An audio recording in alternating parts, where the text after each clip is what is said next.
In the shadowed halls of Blackthorn Manor, a scream pierces the night.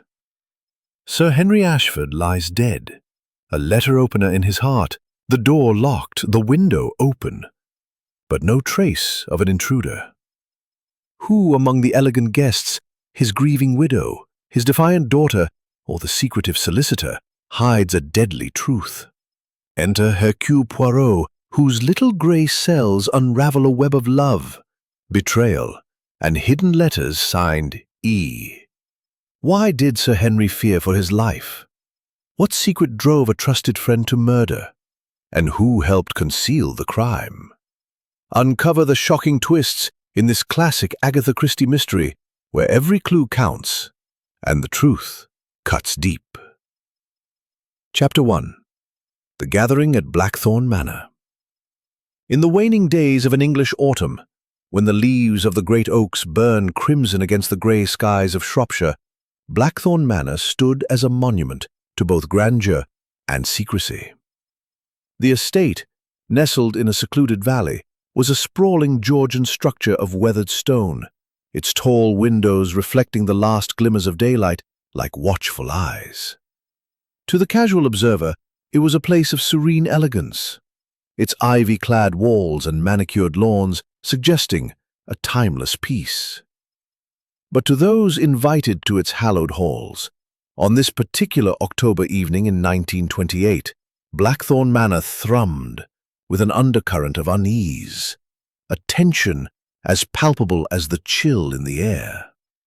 Captain Arthur Hastings, ever the loyal companion to the inimitable Hercule Poirot, was not immune to this atmosphere as he stepped from the chauffeur-driven Rolls-Royce that had carried him from the station.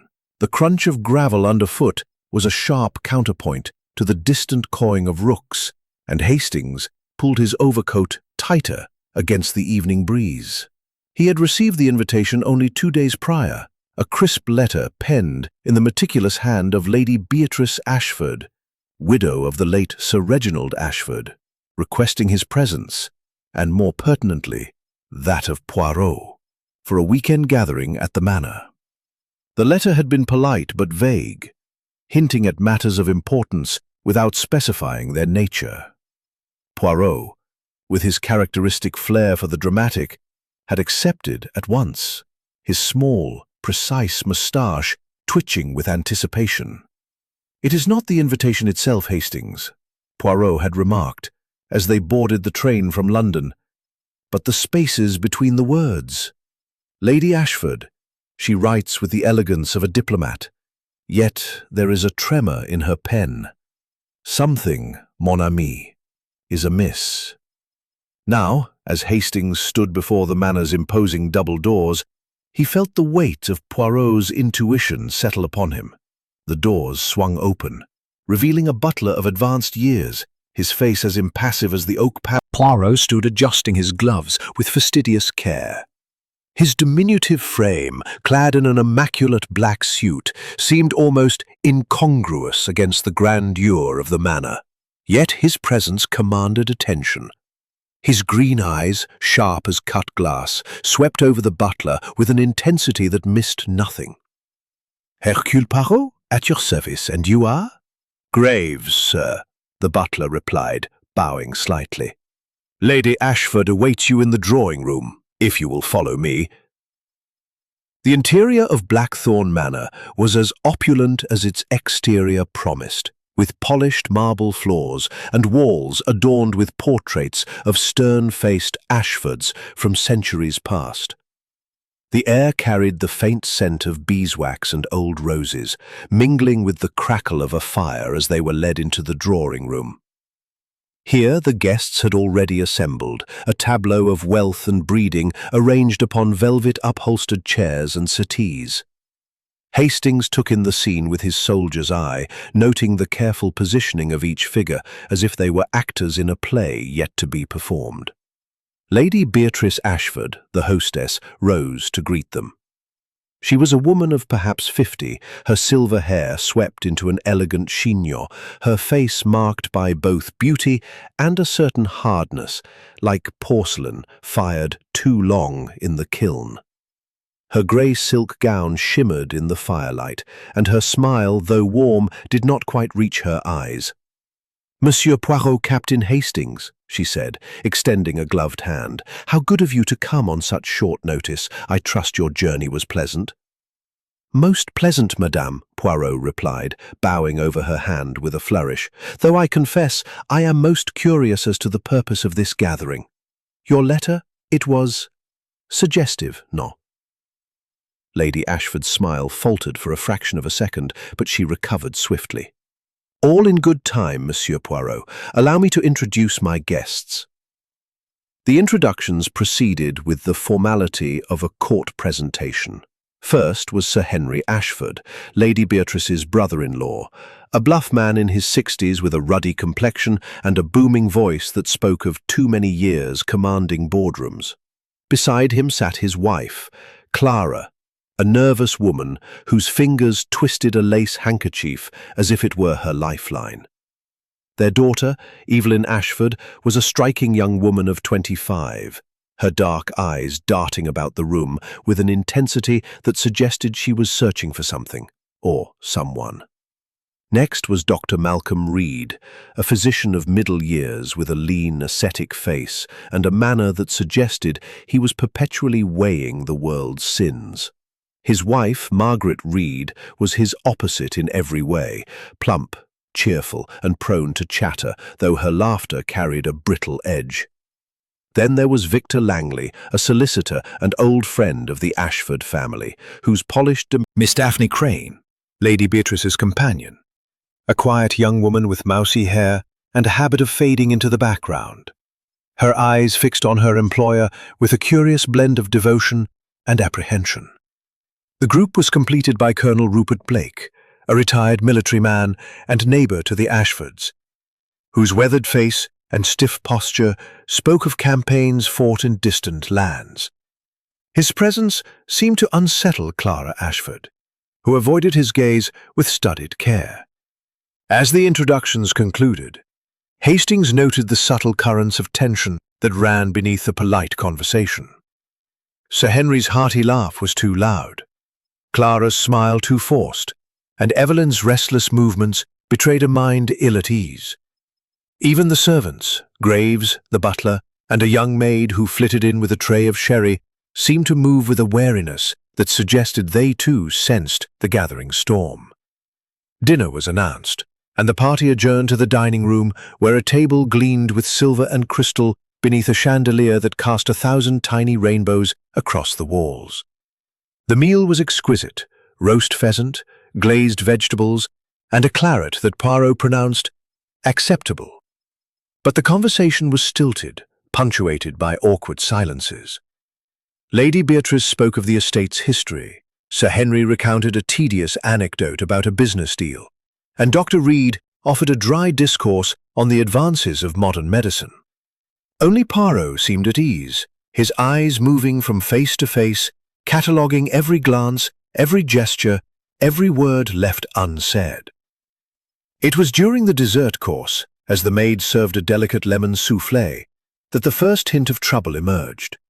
Victor Langley, leaning back in his chair, addressed Lady Beatrice with a smile that was more smirk than warmth. "I must say, Beatrice, this gathering is quite the coup.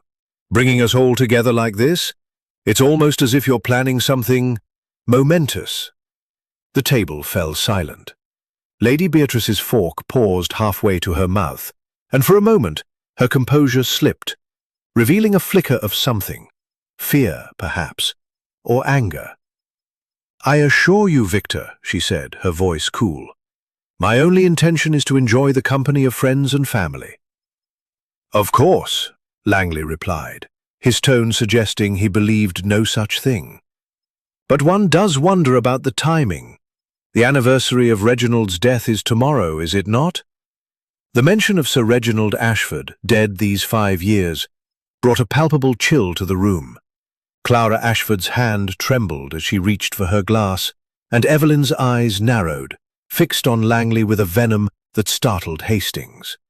Even Colonel Blake, who had been silent for much of the meal, shifted uncomfortably in his seat. Poirot, however, merely sipped his wine, his expression one of polite curiosity. "A sad occasion, no doubt," he said softly. "But tell me, monsieur, what is it about anniversary that prompts such interest?" Langley's smile widened, but before he could respond, Lady Beatrice rose abruptly. "If you'll excuse me," she said, a voice tight, "I must see to the arrangements for tomorrow. Please, enjoy the rest of your evening." As she swept from the room, followed closely by Miss Crane, Hastings felt a prickle of unease. Poirot beside him murmured, "The little grey cells, Hastings, they are already at work. This manor, it is a stage, and we are but players in a drama yet to unfold." The night closed in around Blackthorn Manor, and as the guests retired to their rooms, Hastings could not shake the feeling that something dark was stirring beneath the surface of this elegant gathering. Tomorrow, he sensed, would bring answers, but at what cost? Chapter 2. The Shadow Falls. The morning of October 13, 1928, dawned cold and grey over Blackthorn Manor, the mist clinging to the valley like a shroud. Captain Arthur Hastings, roused from a fitful sleep by the distant tolling of a church bell, found himself unsettled by the previous evening's undercurrents. The strained smiles, the guarded glances, and Victor Langley's barbed remark about Sir Reginald Ashford's death had left an impression of discord that lingered like the damp in the air. As he dressed, Hastings could not help but wonder what had prompted Lady Beatrice to summon Hercule Poirot to this gathering. Was it merely a social occasion, or was there, as Poirot suspected, a deeper purpose? In the breakfast room, the mood was no lighter. The long mahogany table was laden with silver dishes of kedgeree, kippers, and toast, but the guests assembled around it were subdued. Lady Beatrice presided with her usual poise, though her eyes were shadowed as if sleep had eluded her. Sir Henry Ashford was absent, reportedly taking an early walk, while his wife, Clara, picked at her food with a distracted air. Evelyn Ashford, dressed in a striking emerald green frock, sat apart, her gaze fixed on the window as if willing the mist to clear. Dr. Malcolm Reed and his wife, Margaret, conversed in low tones, while Victor Langley, ever the provocateur, read the morning paper with an air of studied nonchalance. Colonel Rupert Blake, his military bearing undiminished by the hour, sipped his coffee in silence, and Miss Daphne Crane, Lady Beatrice's companion, hovered near her employer, her expression one of quiet vigilance. Poirot, impeccable in a grey suit and polished shoes, entered the room with a brightness that seemed to mock the gloom. "Bon matin, mes amis," he greeted, his voice carrying a warmth that invited no argument. "The air, it is crisp, no? Perfect for the exercise of the little grey cells." His eyes, however, were anything but casual, sweeping the room with a precision that missed no detail, the untouched plate before Clara, the faint tremor in Margaret Reed's hand as she poured tea, the way her fork at Poirot's arrival. Breakfast proceeded with polite conversation, though the tension from the previous night lingered. Margaret Reed attempted to lighten the mood with a story about a local village fete, but her laughter rang hollow. It was as the maid, a nervous girl named Ellen, began clearing the plates that the first true disruption occurred. A piercing scream echoed from the upper floors, cutting through the murmur of voices like a blade. The guests froze, their faces a gallery of shock and apprehension. Lady Beatrice was the first to rise, her chair scraping against the floor. "Graves!" she called, her voice sharp. The butler appeared instantly, his composure unshaken. "What was that?" "I shall investigate, my lady," Graves replied, moving toward the door with measured steps. Poirot, however, was already on his feet, his small frame radiating authority. "If I may, madame, I shall accompany Monsieur Graves. It is possible, no, that my assistance may be required?" Lady Beatrice hesitated, then nodded. "Very well, Monsieur Poirot. Captain Hastings, perhaps you would join them?" Hastings, though startled by the sudden turn of events, followed Poirot and Graves up the grand staircase, the other guests trailing behind in a murmur of concern. The scream had come from the east wing, where the family's private quarters were located. As they reached the landing, Ellen, the maid, stumbled toward them, her face pale, and her eyes wide with terror. It's Sir Henry," she stammered. "In his room. Oh, it's dreadful." Poirot's expression remained calm, but his eyes gleamed with intensity. "Show us, mademoiselle," he said softly. Ellen led them to a heavy oak door at the end of the corridor, which stood ajar. Inside, the scene was one of grim finality. Sir Henry Ashford lay sprawled across the floor of his bedroom, his dressing gown askew, a dark stain spreading across the carpet beneath him. A letter opener, its silver handle gleaming in the morning light, protruded from his chest. His eyes, wide and unseeing, stared at the ceiling, and his mouth was frozen in a grimace of shock or pain. Clara Ashford, who had followed close behind, let out a strangled cry and collapsed against the doorframe. Evelyn, her face drained of colour, gripped her mother's arm, though her own expression was one of cold detachment. Dr. Reed pushed forward, kneeling beside the body with a professional air. "He's dead," he pronounced after a moment, his fingers probing the wound. "Stabbed through the heart. Death would have been near instantaneous." Poirot, standing at the edge of the room, surveyed the scene with meticulous care. His gaze lingered on the letter opener, the position of the body, the open window through which the mist drifted, and the untouched bed, its cup. "Mademoiselle," he addressed Ellen, who hovered near the door, "when did you last see Sir Henry alive?" "Last night, sir," Ellen replied, her voice trembling. "After dinner, he went to his study. He said he had papers to review. I brought him a brandy at 10:30, and he was fine then." "And this morning?" Poirot pressed. "I came to wake him at 7 as usual," Ellen said. "The door was locked, but that wasn't unusual. He often locked it at night. I knocked, and when there was no answer, I used the master key. That's when I found him." Poirot nodded, his eyes narrowing. "The door. It was locked from the inside." "Yes, sir," Ellen confirmed. "I had to turn the key to open it." "Intéressant," Poirot murmured. He moved to the window, examining the latch, which was undone. The window overlooked a sheer drop to the gardens below, with no visible means of access. "And this window, it was open when you entered?" "Yes, sir," Ellen said. "I thought it odd with the cold." Poirot turned to the room, his gaze sweeping over the assembled guests. Clara was now sobbing quietly, supported by Evelyn, while Margaret Reed fanned herself, her face flushed. Victor Langley stood apart, his expression unreadable, and Colonel Blake's jaw was set, as if he were bracing for battle. Miss Crane, nearly invisible in the shadows, watched Lady Beatrice with an intensity that struck Hastings as peculiar. "Madame," Poirot addressed Lady Beatrice, who stood rigid at the threshold, "this is a matter for the police, but I suspect you anticipated such an event, no?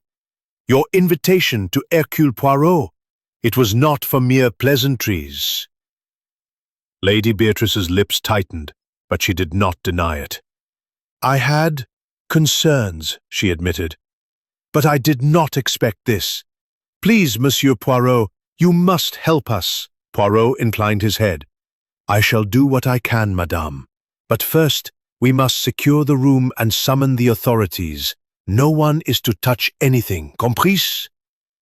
As Graves was dispatched to telephone the local police, Hastings watched Poirot move about the room, his movements deliberate, his eyes missing nothing. He paused by a small writing desk where a single sheet of paper lay, its edge slightly crumpled.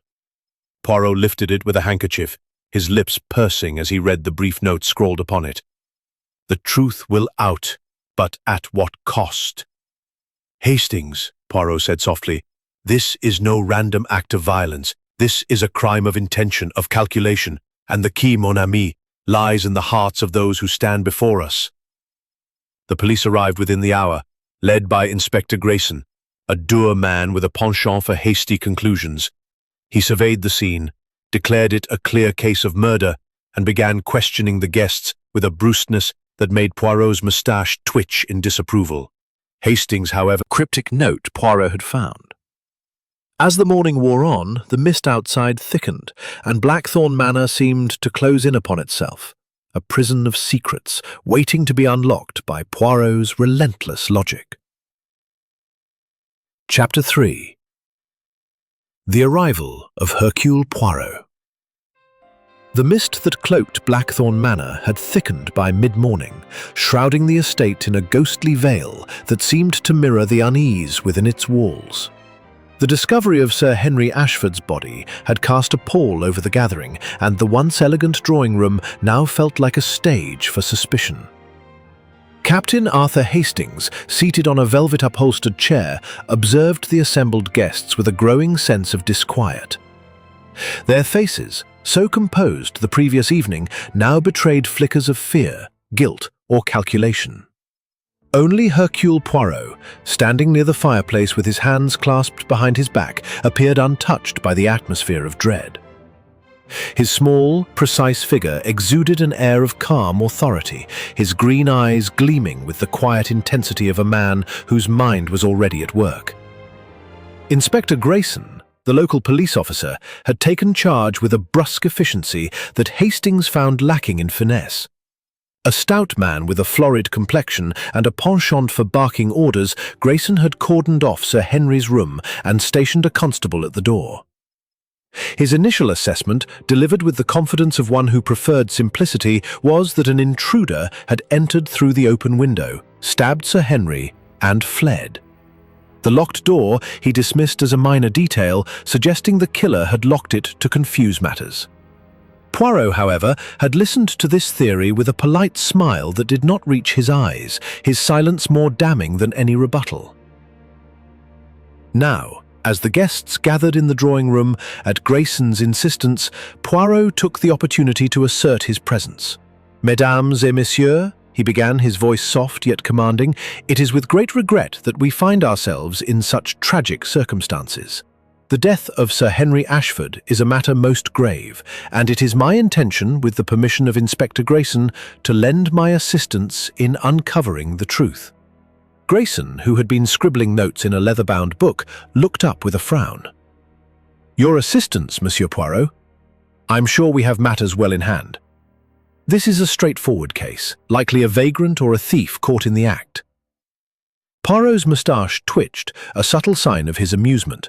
"Straightforward, you say? Perhaps, Inspector, but the human heart, it is rarely so simple. The locked door, the open window, the note upon the desk, these are not the work of a mere vagrant. No, we are dealing with a mind that plans, that calculates.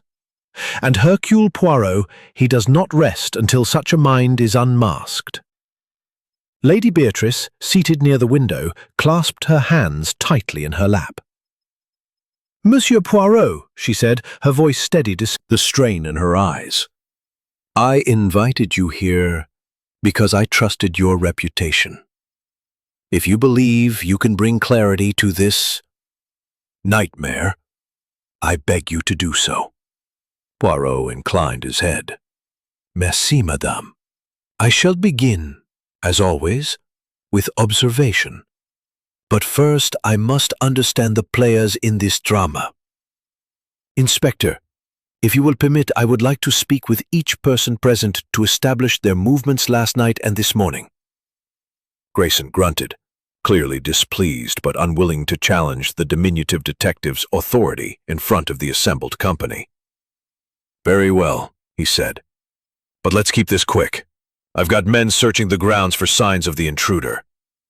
"Excellent," Poirot replied, his tone deceptively genial. "Then we shall proceed. Captain Hastings, if you would be so kind as to take notes." Hastings, ever ready to assist, produced a small notebook and pencil, his soldierly discipline asserting itself. Poirot began with Lady Beatrice, who recounted her movements with the precision of a woman accustomed to command. After dinner, she had retired to her private sitting room with Miss Crane to review household accounts, remaining there until nearly midnight. She had neither seen nor heard anything unusual, though she admitted to feeling unsettled by the evening's conversation. Miss Daphne Crane, when questioned, confirmed her mistress's account, her voice barely above a whisper. "I was with Lady Beatrice until she dismissed me," she said, her eyes flickering toward the floor. "I went to my room afterward and did not leave until morning." Clara Ashford, Sir Henry's widow, was less composed.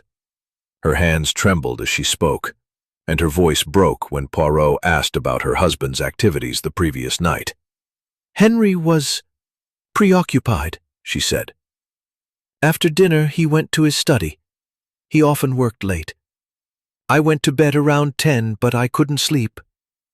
I heard nothing unusual, I swear." Evelyn Ashford, her daughter, was more forthright, her tone edged with defiance. "Father was in his study when I passed by at 10:30, she said. "He was at his desk, writing something. I didn't disturb him. I went to my room and stayed there until breakfast." Her dark eyes met Poirot's with a challenge, as if daring him to question her further. Dr. Malcolm Reed, his ascetic face drawn, stated that he and his wife had retired shortly after dinner, around 9:30. "We were in our room reading," he said. "Margaret fell asleep early, but I stayed up until perhaps 11. I heard nothing out of the ordinary." Margaret Reed nodded eagerly. "That's right. I was so tired after the journey, I barely stirred until morning. Such a dreadful thing, poor Sir Henry." Victor Langley, the solicitor, offered a wry smile as he recounted his evening. "I lingered in the library with a glass of port until just across the hall. I heard him pacing at one point, but I didn't see him. I went to bed shortly after." His tone was smooth, but Hastings noted a calculating glint in his eyes. Colonel Rupert Blake, the last to be questioned, spoke with the clipped precision of a military man. "I took a walk in the gardens after dinner, as is my habit," he said. "I returned around 10 and went straight to my room. I heard nothing and saw nothing until the scream this morning." Poirot listened to each account with unwavering attention, his fingers steepled before him. When the interviews concluded, he turned to Inspector Grayson. "And the servants, Inspector. Their movements must also be accounted for." Grayson, visibly irritated, gestured toward Graves, who stood near the door. "The butler and the maid have already given their statements. Graves was in the servants' hall until midnight, overseeing the staff. Ellen, the maid, was in her room after serving Sir Henry's brandy." "Very good," Poirot said, though his tone suggested he was far from satisfied. "And the note, Inspector?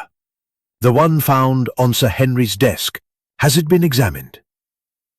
Grayson produced the crumpled sheet, still wrapped in Poirot's handkerchief. "Just a bit of melodrama, if you ask me," he said. "Probably Sir Henry's own scribbling. The truth will out, but at what cost? Sounds like something he'd write if he was in a mood." Poirot's eyes narrowed. "A mood, you say? Or perhaps a warning? We shall see." He turned to the guests, his voice taking on a new intensity. "Mes amis, I urge you to be truthful. The smallest detail, the most insignificant gesture, may hold the key to this tragedy. Hercule Poirot, he does not believe in coincidence. Every clue, it has its purpose." As the guests dispersed, some to their rooms, others to whisper in corners, Hastings leaned toward Poirot. "What do you make of it, old chap? Everyone seems to have an alibi, but there's something off about the whole lot." Poirot's lips curved into a faint smile. "Off, you say? Précisément, Hastings. The alibis, they are too neat, too polished. And the note, it is not the work of a man in a mood, but of one who knew danger was near. We must look deeper, mon ami. The truth, it hides in the contradictions. As the morning wore on, Poirot requested a tour of the manor, accompanied by Graves and Hastings.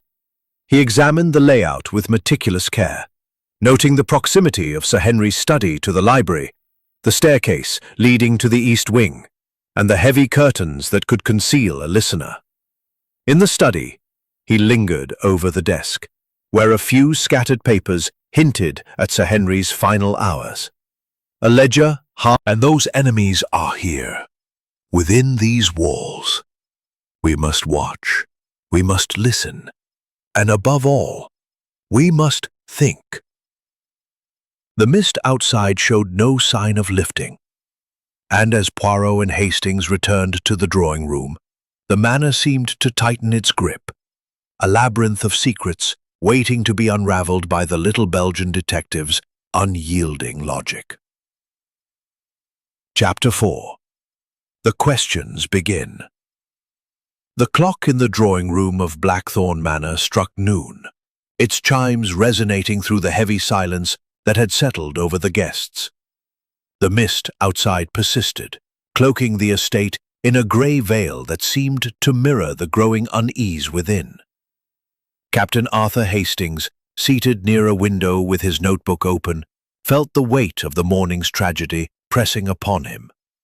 Sir Henry Ashford's murder had transformed the manor into a stage for suspicion, and Hercule Poirot, ever the director of such dramas, was now fully immersed in his role.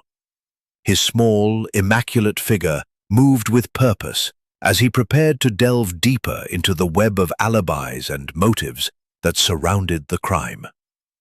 Inspector Grayson, though nominally in charge, had retreated to the library to confer with his constable, leaving Poirot to conduct his interviews with a freedom that suited the detective's methodical nature. Poirot stood before the fireplace, his hands clasped behind his back, his green eyes scanning the assembled company with an intensity that made even the most composed among them shift uncomfortably. Lady Beatrice Ashford sat rigidly in an armchair, her face a mask of controlled grief. Clara Ashford, Sir Henry's widow, clutched a handkerchief, her eyes red-rimmed but dry. Evelyn Ashford, her daughter, leaned against the window, her expression unreadable. Dr. Malcolm Reed and his wife, Margaret, sat close together, though their postures suggested a distance between them. Victor Langley, the solicitor, lounged with an air of detached amusement, while Colonel Rupert Blake stood near the door, his military bearing unwavering. Miss Daphne Crane, Lady Beatrice's companion, hovered in the shadows, her eyes fixed on her employer with a curious intensity. "Mesdames et messieurs," Poirot began, his voice soft yet commanding. "The death of Sir Henry Ashford is a puzzle, and to solve it, we must examine every piece, however small. I shall speak with each of you in turn, and I ask for your candor. The truth, it is like a delicate thread. Pull too hard, and it breaks. Conceal it, and it strangles. Let us begin." He turned first to Clara Ashford, whose hands trembled as she met his gaze. "Madame Ashford," Poirot said gently, "your husband, he was a man of influence, no? A man who made decisions that affected many lives. Tell me." "Papers. He wouldn't tell me what troubled him, but I could see it in his face. Something was weighing on him." "Something or someone?" Poirot pressed, his tone deceptively mild. "Did he speak of any disputes, any fears?" Clara hesitated, her eyes flickering toward Evelyn, remained silent. "He mentioned a disagreement with Victor, Mr. Langley, about some legal matter. And he was short with Colonel Blake the other day, though I don't know why." Poirot nodded, his expression inscrutable. "And last night, after dinner, you saw him no more?" "No," Clara said, her voice breaking. "I went to bed." I thought he'd join me later, but he never did.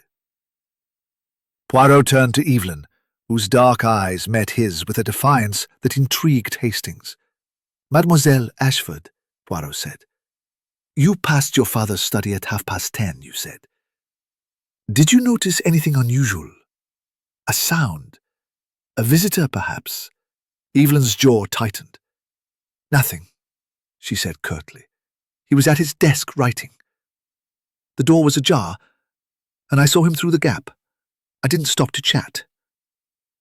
"And yet," Poirot said, tilting his head, "you seem troubled. Is there something you wish to share?" Evelyn's lips parted, then closed.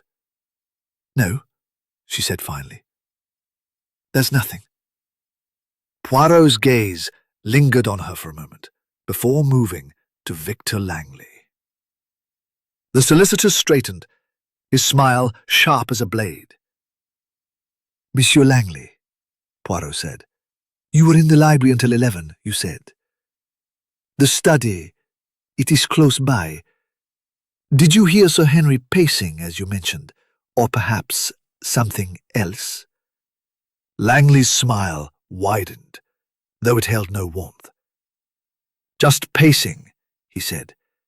"Henry was a restless sort, always fussing over his papers.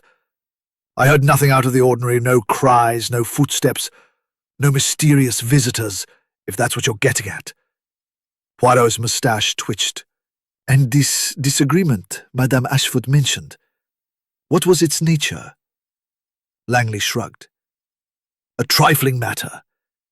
Henry was revising his will, and we had a difference of opinion on certain provisions. Nothing worth killing over, I assure you." "Intéressant," Poirot murmured. He turned to Colonel Blake, whose weathered face remained impassive. "Colonel, you took a walk in the gardens after dinner. Did you see anyone near the east wing, where Sir Henry's room is located?" Blake's eyes narrowed slightly. "No one," he said. "The gardens were quiet. I was back in my room by 10, as I said." "And yet," Poirot said, his voice soft as silk, "Madame Ashford mentioned to Dr. Reed, who sat with his hands folded, his lean face composed. "Doctor, you and Madame Reed were in your room from 9:30 onward. Did you hear anything from the east wing, perhaps through the walls?" "Nothing," Reed said firmly. "The manor is solidly built. We were reading, as I told you, and went to sleep." Margaret Reed nodded vigorously. "Oh yes, it was a quiet night. I dozed off early, but Malcolm was up a bit longer. Nothing disturbed us." Poirot's eyes lingered on the couple before shifting to Miss Crane, who seemed to shrink under his scrutiny. "Mademoiselle Crane," he said, "you were with Lady Beatrice until midnight.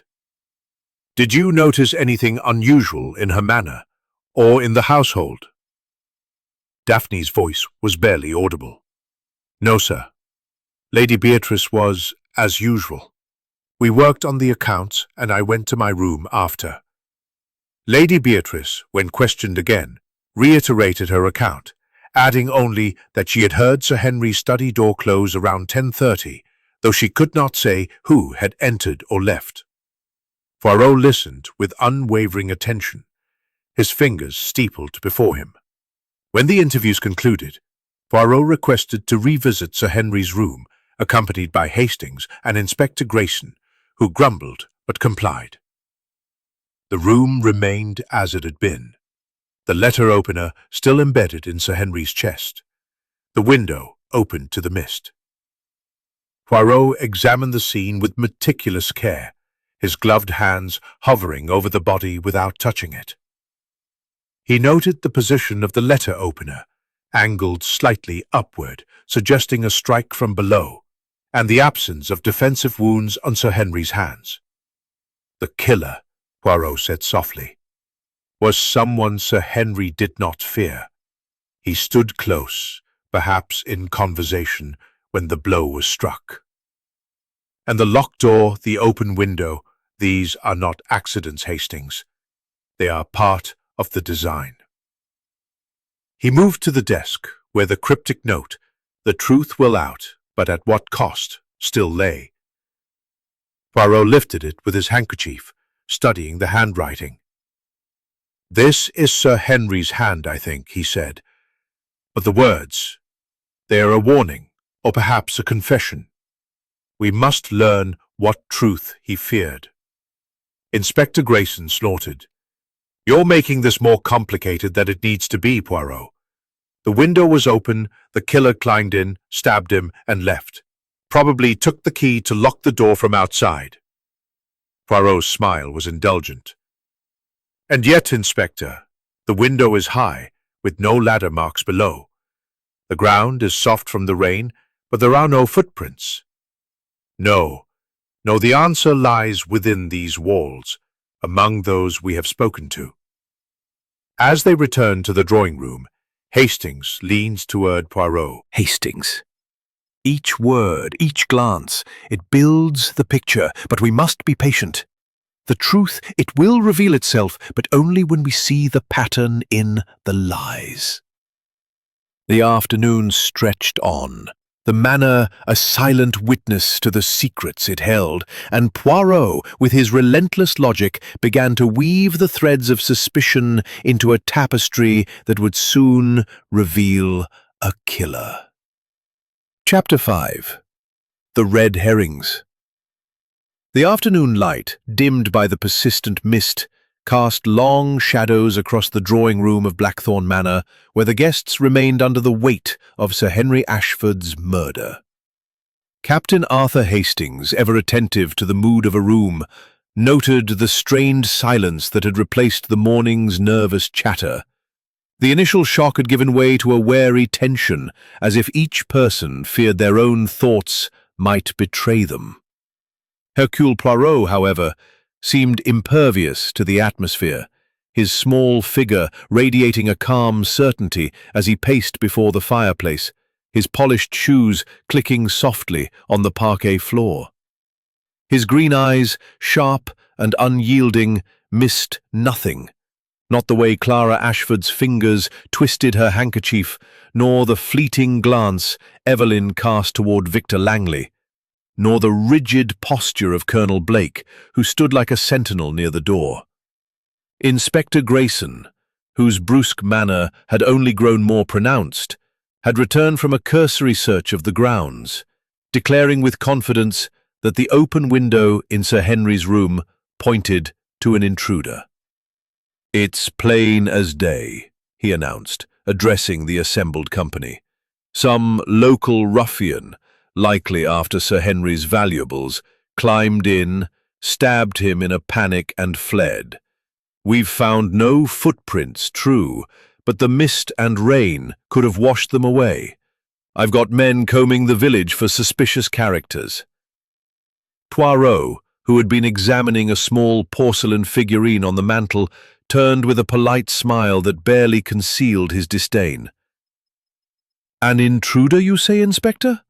A most convenient theory.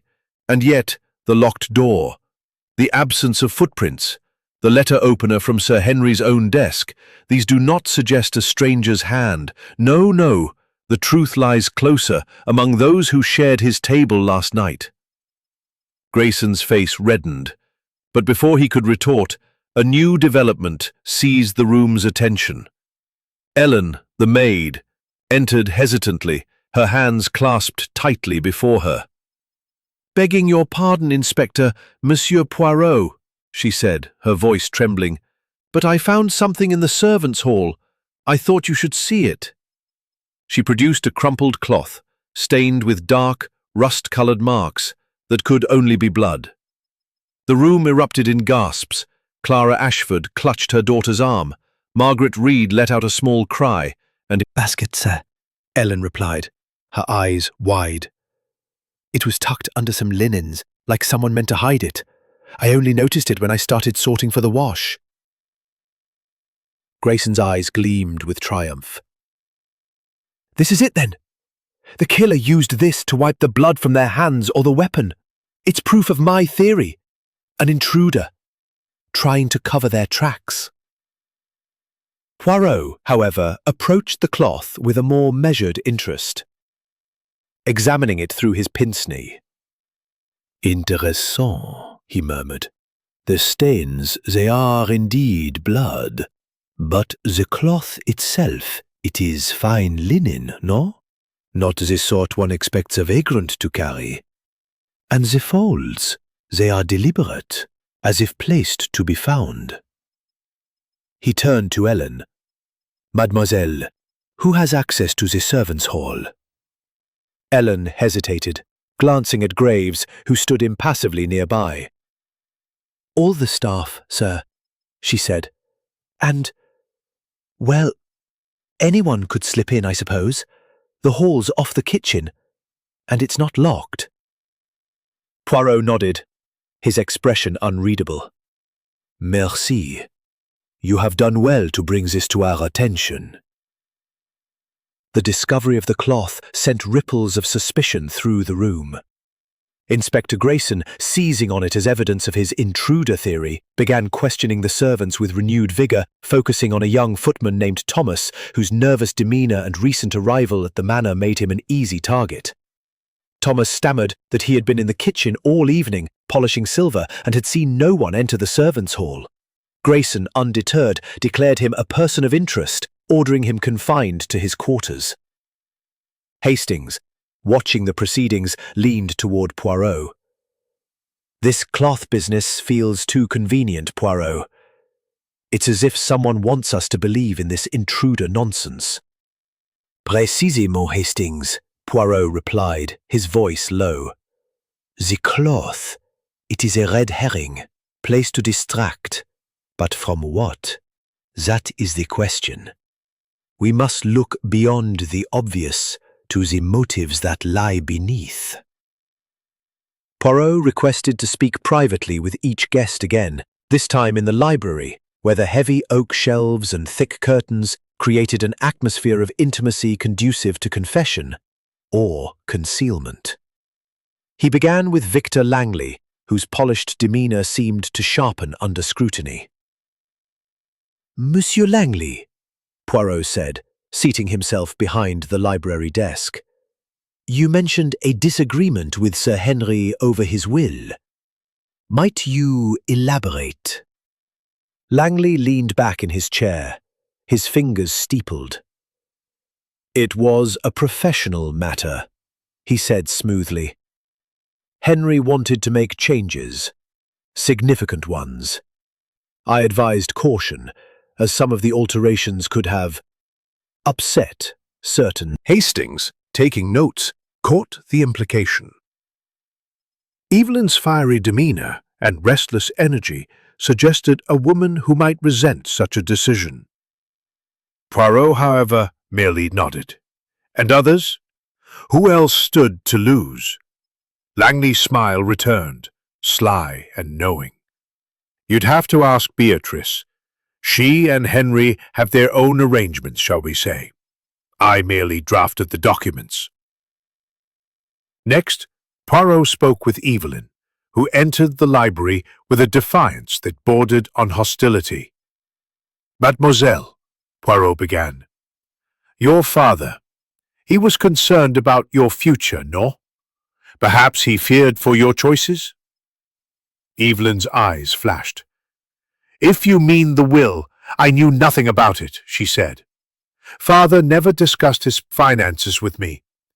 If Victor's been telling tales, he's stirring trouble as usual. And yet, Poirot said, you were seen passing his study last night. Did you perhaps overhear something? A conversation? A plan? Evelyn's jaw tightened. I told you I saw him writing, that's all. I didn't linger. Poirot's gaze held hers for a moment before he dismissed her, turning next to Colonel Blake. The military man's account remained unchanged, but Poirot probed deeper. Colonel, you and Sir Henry had words recently. A private matter, you said. Might it have concerned his financial decisions? Blake's face hardened. It was personal, he said curtly. Nothing to do with money. Henry and I had history, that's all. Old grudges, long buried. Buried, perhaps, Poirot said softly, but not forgotten. The interviews continued, each guest offering fragments of truth laced with evasion. Clara admitted to overhearing an argument between Sir Henry and Colonel Blake a week prior, though she claimed ignorance of its cause. Dr. Reed revealed that Sir Henry had consulted him about a heart condition, suggesting a man aware of his mortality. Margaret Reed, flustered, let slip that she had seen Victor Langley near the East Wing after dinner, contradicting his claim of remaining in the library. Miss Crane, when pressed, admitted to hearing footsteps in the corridor near midnight, but could not say whose they were. As the interviews concluded, Poirot returned to Sir Henry's study, where he examined the ledger once more. The cryptic initials R.B., V.L.E.A. and the large sums suggested financial dealings that could provide motive. A folded letter tucked beneath the ledger caught his eye. It was addressed to Lady Beatrice, its tone formal but urgent. Beatrice, we must resolve this before it destroys us all. Meet me at midnight. The signature was Sir Henry's. Hastings, Poirot. Alibis. They are threads in a tapestry of deception.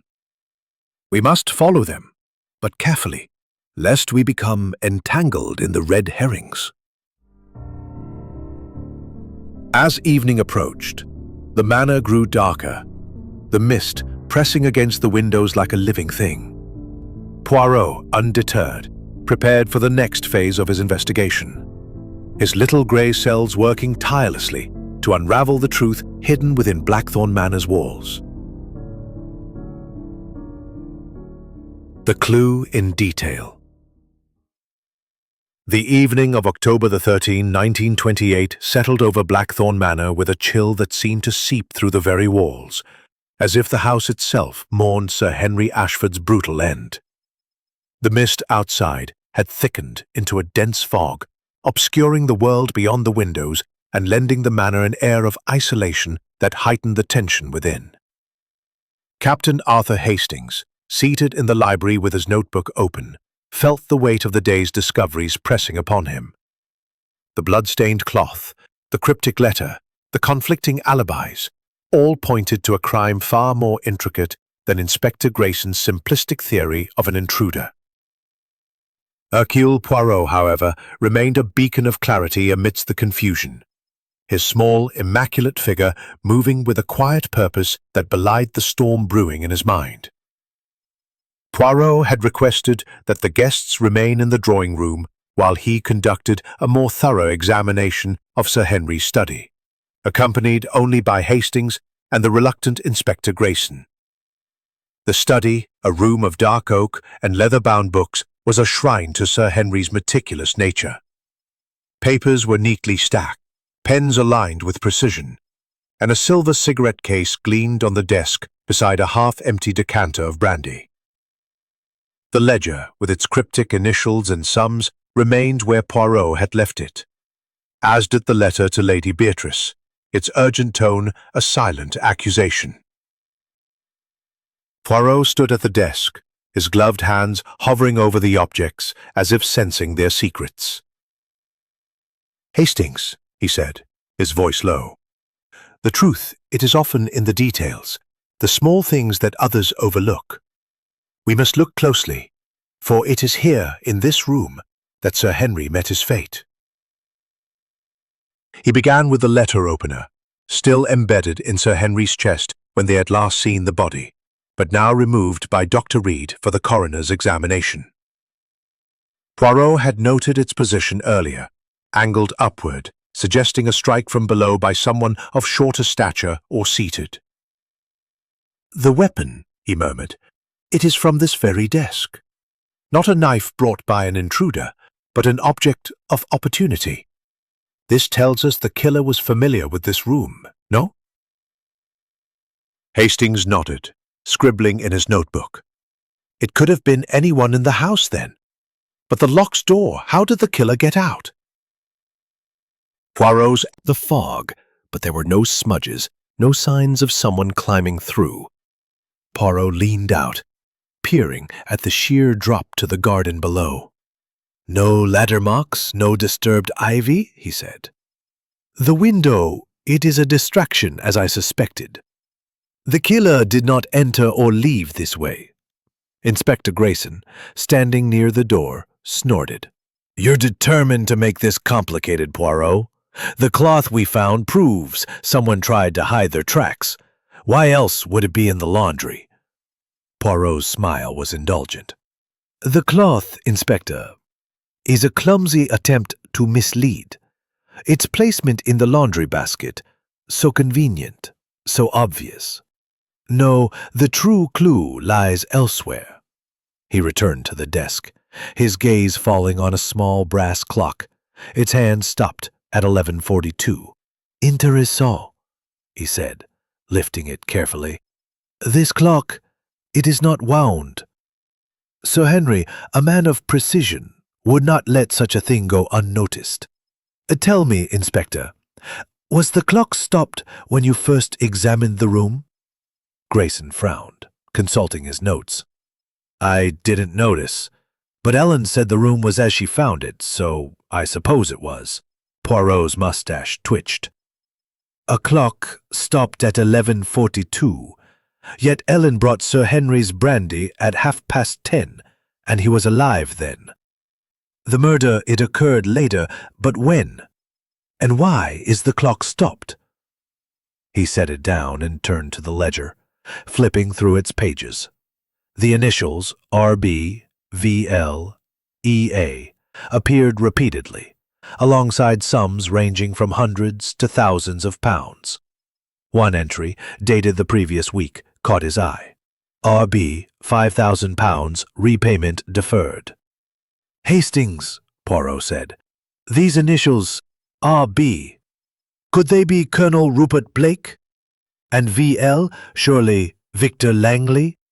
EA, perhaps Evelyn Ashford. These are not mere accounts, they are ties that bind, motives that fester." Hastings glanced at the ledger. "You think Sir Henry was lending money? Or blackmailing someone?" "Not blackmail, perhaps," Poirot said, "but influence. Sir Henry held power over these people, and power, it breeds resentment." He paused, his eyes narrowing as he noticed a faint smudge on the desk's edge, a trace of powder, barely visible. He dabbed it with his handkerchief, sniffing delicately. "Talcum," he murmured. "A lady's powder, perhaps, or a gentleman's shaving preparation. Curious in a room so meticulously kept." Their inspection was interrupted by a knock at the door. Graves, the butler, entered, his face as impassive as ever. "Monsieur Poirot," he said, "Lady Beatrice requests your presence in the drawing-room. There's been—" Weeping softly, comforted by Margaret Reed. Victor Langley leaned against the bookcase, his usual smirk absent, and Colonel Blake stood rigid, his eyes fixed on Lady Beatrice. Dr. Reed hovered near his wife, his lean face drawn, and Miss Crane sat in a corner, her hands folded tightly in her lap. "Monsieur Poirot," Lady Beatrice said, her voice steady but strained. "Miss Crane has something to tell you. It concerns last night." Daphne Crane rose, her mousy features flushed with nervousness. "I didn't want to say before," she began, her voice barely audible, "but I heard something after I left Lady Beatrice's sitting room at midnight. Footsteps in the corridor, near Sir Henry's study. They were quick, like someone trying not to be heard, and then a thud, like something heavy falling." Poirot's eyes sharpened. "A thud, mademoiselle? At what time precisely?" I'm not sure," Daphne admitted. "It was just after midnight, perhaps 5 minutes past. I was in my room, but the walls are thin in that part of the house." "And you saw no one?" Poirot asked. "No, sir," she said. "I stayed in my room. I was afraid." The room erupted in murmurs. Inspector Grayson seized the opportunity. "This fits my theory," he declared. "An intruder sneaking through the house after midnight. The thud was Sir Henry falling after the attack." Poirot's smile was faint but pointed. "Perhaps, Inspector, but footsteps and a thud. They are vague, no? We need precision." He turned to the group. "Who among you was in the east wing after midnight? Speak now, for the truth, it will not remain hidden." Silence greeted his words, broken only by Clara's soft sobs. Evelyn's eyes darted toward Langley, who met her gaze with a raised eyebrow. Colonel Blake's hands clenched briefly, and Dr. Reed adjusted his glasses, a nervous tic. Lady Beatrice remained still, but her fingers tightened on the back of a chair. Poirot nodded, as if the silence confirmed his suspicions. "Very well," he said. "The little grey cells, they are at work. This thud, this powder, this stopped clock, they are pieces of the puzzle, and Hercule Poirot, he will fit them together." As the guests dispersed, Hastings leaned toward Poirot. "That powder on the desk, do you think it's significant? And the clock, could the killer have stopped it deliberately?" Poirot's eyes gleamed. "The powder, it suggests a presence, perhaps careless. The clock, it is a clue to time, but also to intent. Was it stopped by accident or to mislead? And Miss Crane's thud, did she hear Sir Henry's fall or something else? We must verify, Hastings. The truth, it is close, but it hides behind these details." The fog outside thickened, and Blackthorn Manor seemed to draw inward, its secrets locked tight. But Poirot, with his relentless logic, was already piecing together the inconsistencies, drawing ever closer to the heart of the mystery. Chapter 7. More Lies Surface. The evening of October 13, 1928, deepened the oppressive atmosphere within Blackthorn Manor, as if the fog outside had seeped into the very souls of its inhabitants. The grand dining room, where the guests had gathered for a subdued supper, was a study in strained civility. The clink of silver against china and the murmur of forced conversation could not mask the undercurrent of suspicion that now permeated every glance and gesture. Captain Arthur Hastings, seated near Hercule Poirot, felt the tension like a taut wire, ready to snap.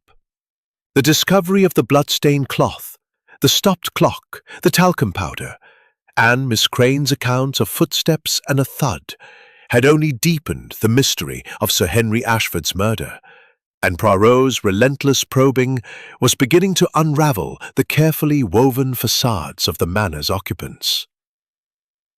Poirot, impeccable in his black dinner jacket, ate sparingly, his attention fixed not on the meal, but on the faces around the table. Lady Beatrice Ashford presided with her usual elegance, though her hands betrayed a slight tremor as she lifted her wineglass. Clara Ashford, Sir Henry's widow, sat pale and silent, her food untouched. Evelyn Ashford, her dark eyes restless, toyed with her fork, her gaze flickering between Victor Langley and Colonel Blake. Dr. Malcolm Reed and his wife, Margaret, maintained a veneer of calm, though Margaret's chatter was noticeably subdued. Langley, the solicitor, leaned back in his chair, his sharp features softened by a calculated smile, while Colonel Blake's rigid posture suggested a man bracing for an unseen blow. Miss Daphne Crane, ever in Lady Beatrice's shadow, kept her eyes downcast, her hands folded tightly in her lap. Inspector Grayson, who had joined the meal at Lady Beatrice's insistence, was in high spirits, convinced that the blood-stained cloth and Miss Crane's testimony pointed to an intruder. "We'll have the culprit soon enough," he declared, spearing a piece of roast beef. "My men are questioning the villagers, and we've sent the cloth for analysis. It's only a matter of time." Poirot's moustache twitched, a subtle sign of his skepticism. "Time, Inspector, is indeed of the essence," he said softly, "but not for chasing phantoms. The truth, it lies here, among us, and tonight I sense it begins to stir." His words hung in the air, and Hastings noticed a ripple of unease pass through the guests. Clara's fork clattered against her plate, and Evelyn's eyes narrowed. Langley's smile tightened, and Colonel Blake's hand paused halfway to his glass. Only Lady Beatrice remained composed, though her lips pressed into the ledger. It contains entries that suggest financial dealings with several persons here. RBVLEA. Do these initials mean anything to you? Clara's eyes widened, and she clutched her shawl. I don't know, she stammered. Henry handled all the finances. He never shared such details with me, but he was worried about money. I know that much. He said something about debts that could ruin us. Debts? Poirot's voice was sharp with interest. To whom, madame? Clara hesitated, her gaze darting toward Evelyn, who was speaking with Langley across the room. I don't know, she said finally. He wouldn't say, but he was angry with Victor, Mr. Langley, about the will, and he mentioned Colonel Blake owing him a great deal. Poirot nodded, filing the information away. He moved next to Colonel Blake, who stood by a window staring into the fog. Colonel, Poirot said, Madame Ashford speaks of debts. Your initials, R.B., appear in Sir Henry's ledger beside a sum of £5,000. A significant amount, known? Blake's face darkened, his jaw tightening. That was a private matter, he said curtly. A loan years ago when I was in financial straits after the war. Henry helped me, and I've been repaying him steadily. It was no secret between us. And yet, Poirot said, you argued with him recently. Was it about this debt? Blake's eyes flashed. It was personal, as I told you, nothing to do with money. Henry was meddling in matters that didn't concern him. I told him to leave it alone. Poirot's gaze lingered on the colonel, but he said nothing more, turning instead to Victor Langley, who was sipping coffee with an air of detached amusement. Monsieur Langley, Poirot said, your initials, V.L., also appear in the ledger. Were you, too, indebted to Sir Henry? Langley's smile was razor-sharp. Hardly, he said. I managed Henry's legal affairs, not the other way around. Those entries likely refer to fees for my services, drafting his will, handling investments. If you're fishing for motives, Poirot, you'll have to cast your net elsewhere. And yet, Poirot said, you were seen near the East Wing after dinner, despite claiming to have remained in the library. A contradiction, known? Langley's smile faltered for a fraction of a second. Margaret Reed's imagination, I'm sure, he said smoothly. I may have stepped into the hall for a moment, but I was nowhere near Henry's study. The interviews continued, each guest revealing fragments of truth that only deepened the mystery. Evelyn, when questioned, admitted to overhearing her father arguing with Langley about the will, but denied knowing its contents. He was always changing it, she said bitterly. He thought he could control me, even from the grave. Dr. Reed, pressed about Sir Henry's heart condition, revealed strain, possibly exacerbated by financial worries. He asked for something to calm his nerves, Reed said. I prescribed a mild sedative, but he refused it. Margaret Reed, flustered, let slip that she had seen Miss Crane lingering near the East Wing staircase after midnight, contradicting the companion's claim of retiring to her room. When confronted, Daphne Crane flushed and stammered, I went to fetch a glass of water from the kitchen. I didn't want to disturb anyone. The most startling revelation came from Lady Beatrice herself, who, under Poirot's gentle but relentless probing, admitted to receiving Sir Henry's letter requesting a midnight meeting. I didn't go, she said, her voice trembling. I was afraid. Henry had been acting strangely, speaking of truths that could destroy us. I thought he was being dramatic, but now... Her voice broke and she turned away. Poirot's eyes gleamed with quiet triumph. Madame, he said, your candor is appreciated. But this letter, it suggests Sir Henry feared something, or someone. We must discover what. As the evening drew to a close, Hastings pulled Poirot aside. They're all lying, aren't they? Or at least hiding something. Clara's grief seems genuine, but Evelyn's bitterness, Langley's smugness, Blake's defensiveness, it's a tangle. Précisément, Hastings, Poirot replied, his voice low. The lies, they are like the fog outside, thick but not impenetrable. The ledger, the letter, the footsteps, these are threads that lead to the truth. But we must be cautious for the killer. They are watching, and they are clever. Poirot requested a private word with Graves, the butler, who had remained a silent observer throughout the evening. In the privacy of the library, Poirot asked, Monsieur Graves, you are a man who sees much and says little. Tell me, did you notice anything unusual last night, after the guests retired? Graves hesitated, his impassive face betraying a flicker of unease. I heard voices, he admitted, in the east wing around 11. I couldn't make out the words, but they were heated. I assumed it was Sir Henry and someone. I didn't investigate. And the cloth in the laundry basket? Poirot pressed. You saw nothing placed there? No, sir, Graves said. But the servants' hall is busy. Anyone could have slipped in unnoticed. Poirot nodded, dismissing the butler. As Graves left, Hastings said, Voices at 11, footsteps after midnight, a thud, a stopped clock. It's a jumble, Poirot. Where do we go from here? To the heart, Hastings, Poirot said, his eyes gleaming, the heart of the motive. Sir Henry's death. It is not about money alone, but about secret Logic, to bring them to light. Chapter 8. The Emotional Turning Point. The night of October 13, 1928, had settled over Blackthorn Manor with a stillness that belied the turmoil within its walls. The flickering candlelight in the drawing room cast long shadows across the faces of the guests, each of whom seemed to carry the weight of Sir Henry Ashford's murder in their guarded glances and halting words. Captain Arthur Hastings, seated near a rosewood table, with his notebook discreetly open, felt the atmosphere of suspicion growing heavier with each passing hour.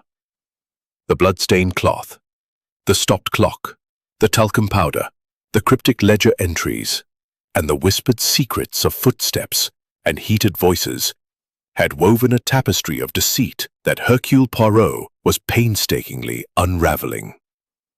Yet as the evening wore on, the truth remained elusive, hidden behind a veil of half-truths and evasions. Hercule Poirot, his small frame radiating an almost imperceptible intensity, had spent the day observing, questioning, and cataloguing every detail with his characteristic precision.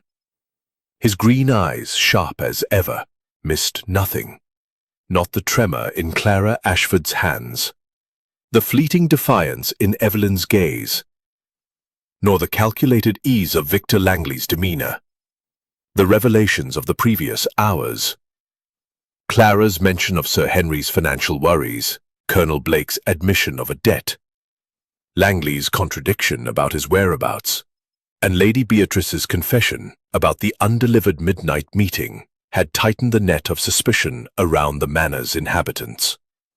Yet Poirot knew that the key to the mystery lay not in the obvious, but in the subtle, the overlooked detail that would unlock the truth.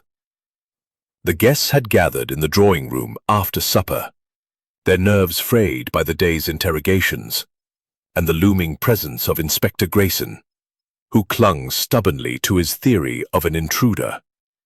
The air was thick with unspoken accusations, and the silence was broken only by the occasional crackle of the fire, or the distant howl of a wind, gusting through the fog outside.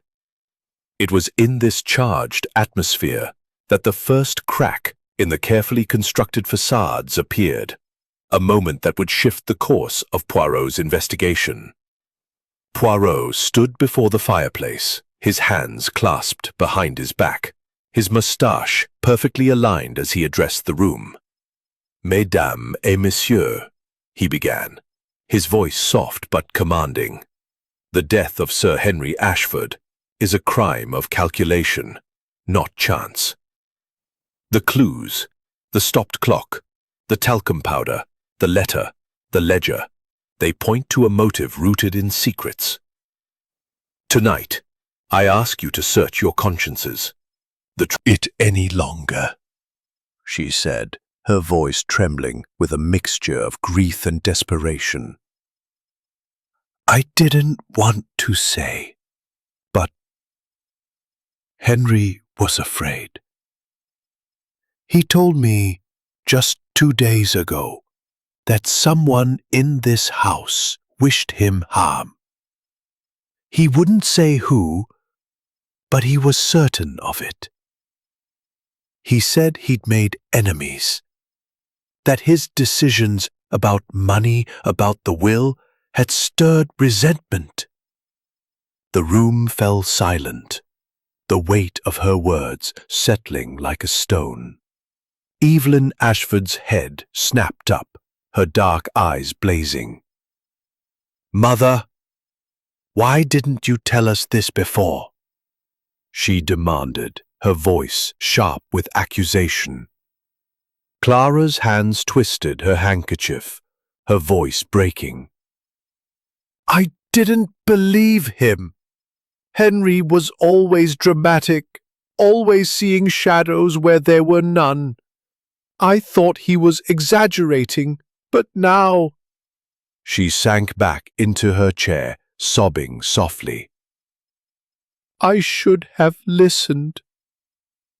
Poirot's eyes gleamed with interest, though his expression remained composed. "Madame Ashford," he said gently, "this fear of your husband's, it is most significant. Did he mention any names, any specific acts that caused this enmity?" Clara shook her head, her voice barely audible. "No. Only that it was someone close, someone he trusted. He said he'd uncovered something. A betrayal, he called it. He was going to confront them. That's why he wrote letter to Beatrice." Lady Beatrice, seated near the window, stiffened, her face a mask of controlled emotion. "He never spoke of this to me," she said, her voice steady but strained. "The letter, it was vague. I thought he wanted to discuss estate matters, not this." Poirot turned to the group, his gaze sweeping over each face. "A betrayal," he mused. "A secret so grave that Sir Henry feared for his life. Who among you might he have suspected? Who held such a grudge?" The question hung in the air, unanswered but potent. Victor Langley's smile was absent, his sharp features taut. Colonel Rupert Blake's jaw clenched, his eyes fixed on the floor. Evelyn's hands balled into fists, and Dr. Malcolm Reed adjusted his glasses with a nervous gesture.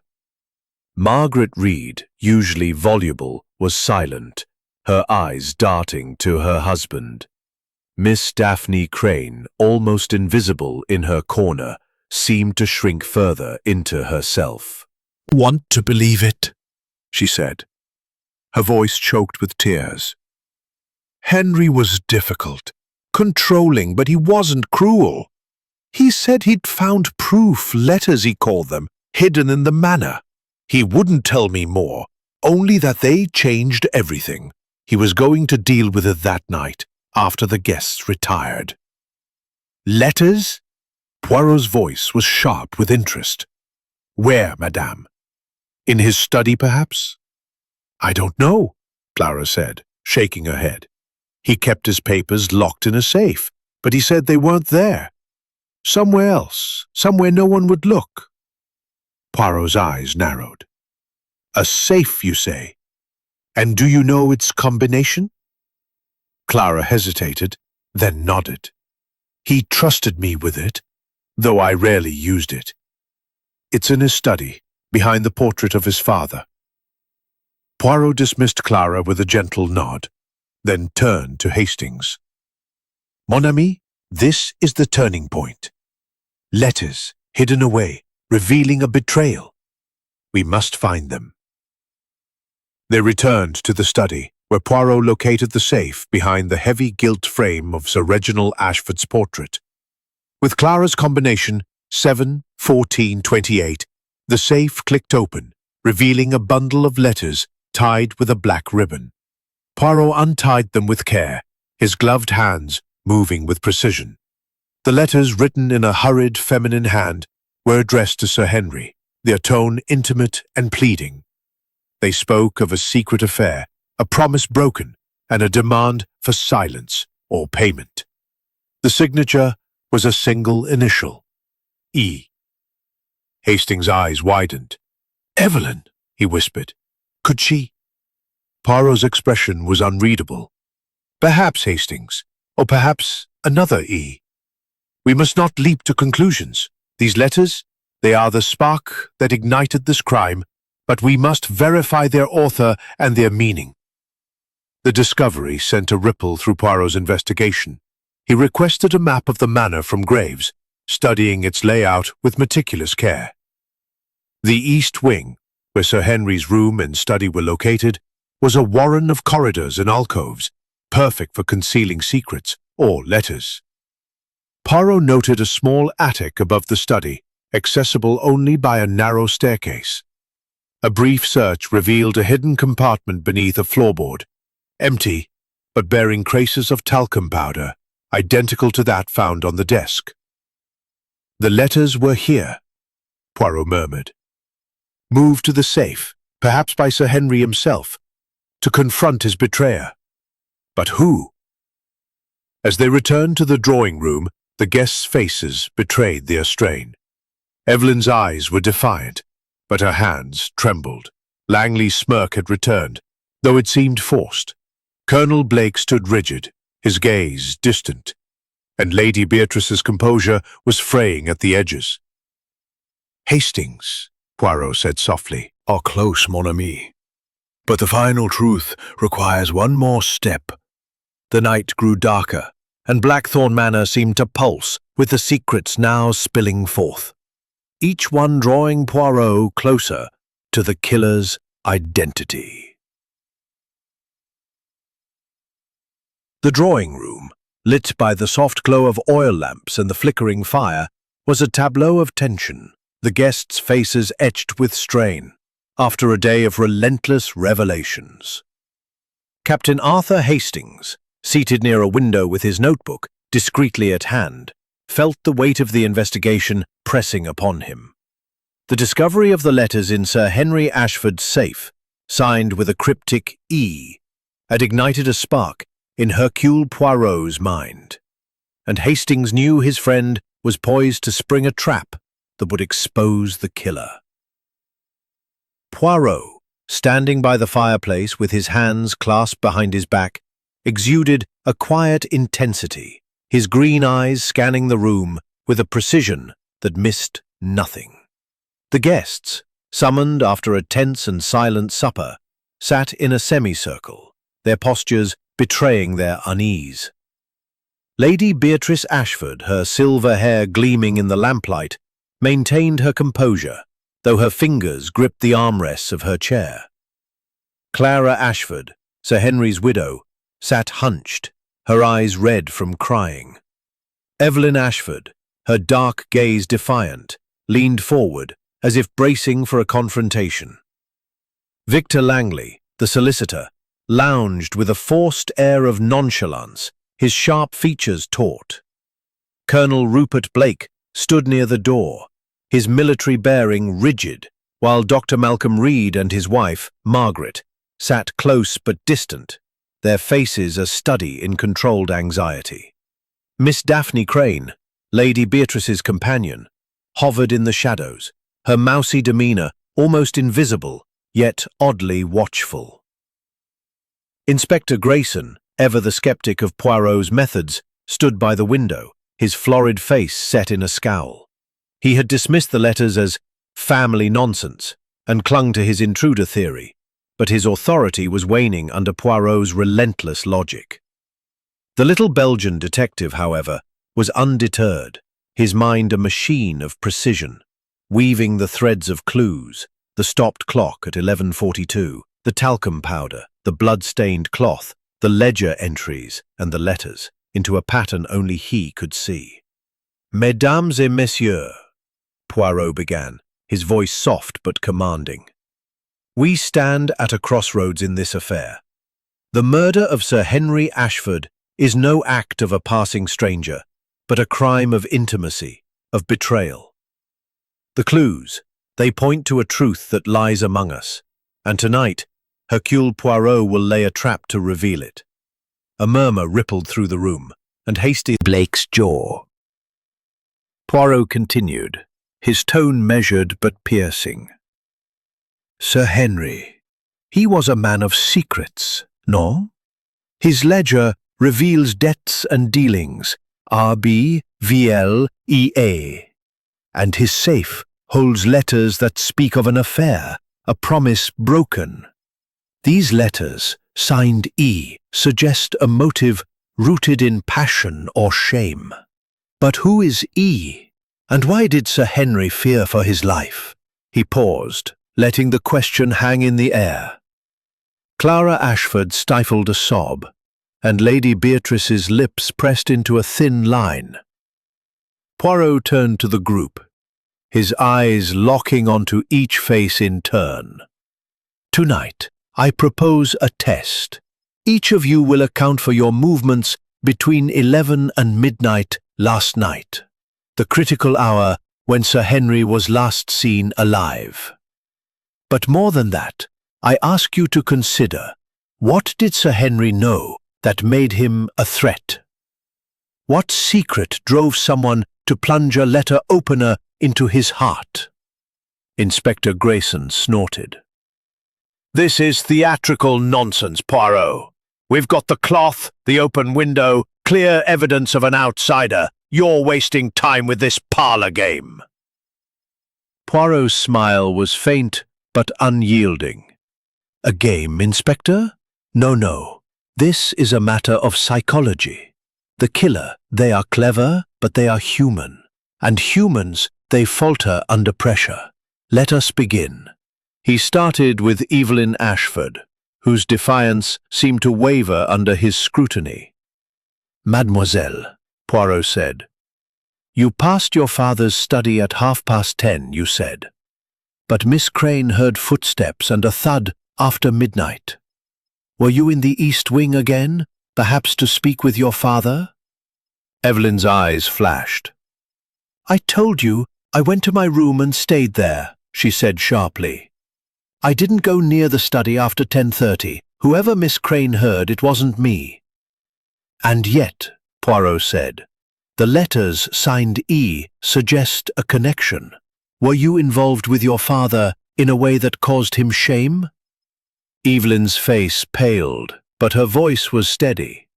"That's absurd. I loved my father, even if we argued. Those letters aren't mine." Poirot nodded, moving to Victor Langley. "Monsieur Langley, you were seen near the East Wing after dinner, despite claiming to have remained in the library. And your initials, VL, appear in the ledger. Did Sir Henry threaten to expose something, perhaps a financial indiscretion?" Langley's smile was tight. "You're grasping, Poirot. I was in the library, as I said. Margaret Reed's mistaken. As for the ledger, my dealings with Henry were professional. If he was upset, it was his own doing, not mine." Poirot turned to Colonel Blake. "Colonel, Your initials are deflecting with practiced ease. But Poirot's probing was relentless. He revealed the talcum powder found in the attic compartment, suggesting someone had hidden the letters there before Sir Henry moved them to the safe.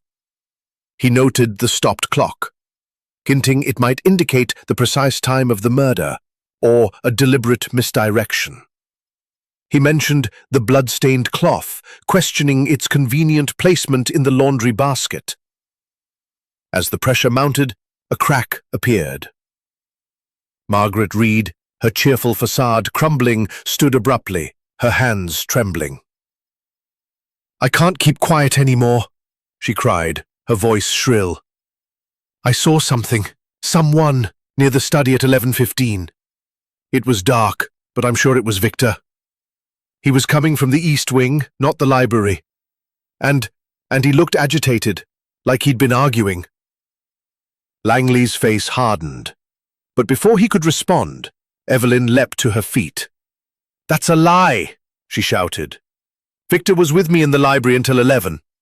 We were talking. Margaret's just trying to shift suspicion." The room erupted in chaos. Clara gasped, Colonel Blake's eyes narrowed, and Lady Beatrice's composure faltered. Poirot raised a hand, silencing the outburst. "Interessant," he said.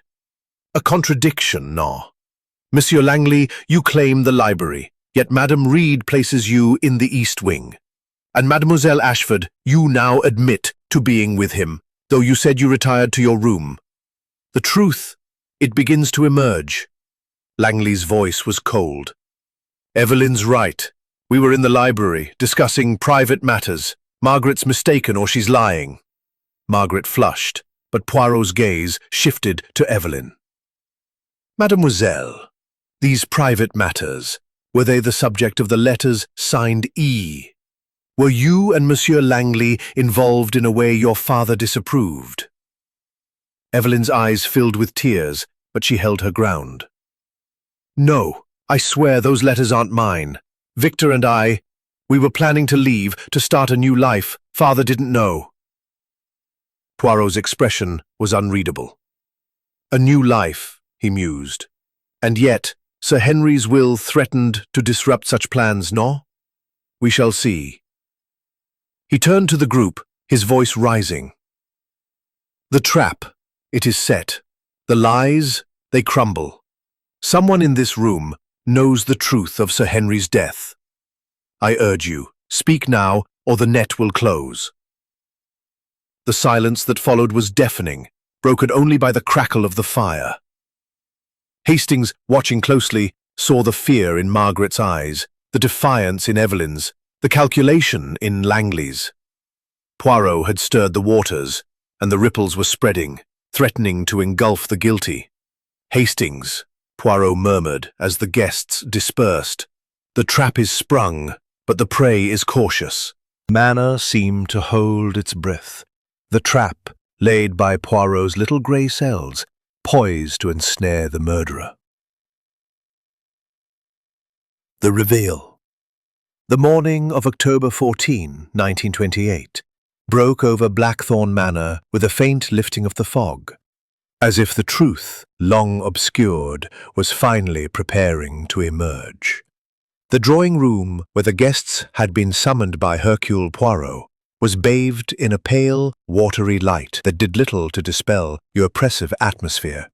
Captain Arthur Hastings, seated near the fireplace with his notebook open, felt a palpable tension in the air, a sense that the investigation was reaching its climax. The revelations of the previous night, Margaret Reed's accusation against Victor Langley, Evelyn Ashford's admission of a secret plan, and the mounting contradictions in the guests' alibis had set the stage for Poirot to unveil the solution to Sir Henry Ashford's murder. The little Belgian detective stood at the center of the room, his immaculate suit and perfectly groomed moustache a stark contrast to the strained faces around him. The guests sat in a semicircle, their expressions a mix of dread, defiance, and curiosity. Lady Beatrice Ashford, her silver hair gleaming, maintained a fragile composure, though her hands gripped the arms of her chair. Clara Ashford, Sir Henry's widow, sat pale and silent, her eyes hollow with grief. Evelyn Ashford's dark gaze darted between Poirot and Victor Langley, who lounged with a forced nonchalance that fooled no one. Colonel Rupert Blake stood rigid near the door, his military bearing unyielding, while Dr. Malcolm Reed and his wife Margaret sat close but tense, her earlier outburst hanging over them like a cloud. Miss Daphne Crane, Lady Beatrice's companion, was almost invisible in her corner, her mousy features drawn with apprehension. Inspector Grayson, his florid face set in a scowl, stood by the window, clearly sceptical of Poirot's theatrics, but unable to look away. "Mesdames et messieurs," Poirot began, his voice soft yet resonant, "we have gathered to unravel the mystery of Sir Henry Ashford's death, a crime of calculation and betrayal. The clues, the stopped clock, the talcum powder, the blood-stained cloth, the ledger, the letters signed E, they have led us to this moment. Hercule Poirot, he does not believe in coincidence. Every detail, it has its purpose, and now the truth will be revealed." A murmur rippled through the room, and Hastings leaned forward, his pencil poised. Poirot's eyes swept over the guests, his gaze piercing. "Let us begin with the scene of the crime. Sir Henry was found in his bedroom, stabbed through the heart with a letter opener from his desk. The door was locked from the inside, the window open. Thud, after midnight, and voices were heard in the East Wing at 11. These facts, they form the framework of the puzzle." He paused, his hands clasped behind his back. "Inspector Grayson believes an intruder entered through the window, stabbed Sir Henry and fled. But this theory, it is flawed. The window, it is high, with no ladder marks or disturbed ivy. The ground below, softened by rain, bears no footprints. The blood-stained cloth, found so conveniently in the laundry basket, is too obvious, a red herring to distract from the truth. No, the killer is among us, within these walls." Grayson snorted, but Poirot ignored him, turning to the ledger. "Sir Henry's ledger reveals financial ties. R.B. Colonel Blake, with a debt of £5,000. V.L. Monsieur Langley, tied to legal fees. E.A. perhaps Mademoiselle Evelyn Ashford, suggesting a motive of inheritance. But it is the letters, signed E, that hold the key. They speak of an affair, a broken promise, a demand for silence or payment. Who is E? And why did Sir Henry fear for his life?" Poirot's gaze settled on Evelyn, whose face paled but remained defiant. "Mademoiselle Ashford, you admitted to planning a new life with Monsieur Langley, a plan your father may have opposed. The letters, they suggest a secret affair. Were you E?" Evelyn's eyes flashed. "I told you those letters aren't mine. Victor and I were in love, yes, but father didn't know. I had no reason to kill him." Poirot nodded, his expression unreadable. "Perhaps. But let us consider another E, Ellen, the maid, who delivered the brandy and found the body. Or perhaps another." His eyes shifted to the group, lingering on each face. The talcum powder, found on the desk and in the attic compartment where the letters were once hidden, suggests a woman's presence, or a man who uses such a preparation. The stopped clock, it was no accident. It was halted to mislead us about the time of death. He turned to the group, his voice rising. "Let us reconstruct the night. Sir Henry, troubled by a betrayal, wrote a letter to Lady Beatrice requesting a midnight meeting. He did not expect death, but he feared it. At 10:30, Ellen brought his brandy. At 11, voices were heard in the East Wing, an argument. At 11:15, Madame Reed saw Monsieur Langley near the study, though he claims to have been in the library with Mademoiselle Ashford. After midnight, Miss Crane heard footsteps and a thud. But the murder, it occurred between these moments in a way most ingenious. Poirot's gaze settled on Miss Daphne Crane, who shrank under his scrutiny. "Mademoiselle Crane," he said, "you are quiet, almost invisible." But I saw someone that night, leaving the study just before midnight. It was Lady Beatrice. A gasp rippled through the room, and the Lady Beatrice's face drained of colour. "That's absurd," she said, her voice sharp. "I was in my sitting room until midnight, as I told you. Daphne, why would you say such a thing?" Poirot raised a hand, silencing the outburst. "Mademoiselle Crane's words, they are the spark that lights the truth. Let us consider the facts. The letters, signed E, were written by someone close to Sir Henry, someone who feared exposure.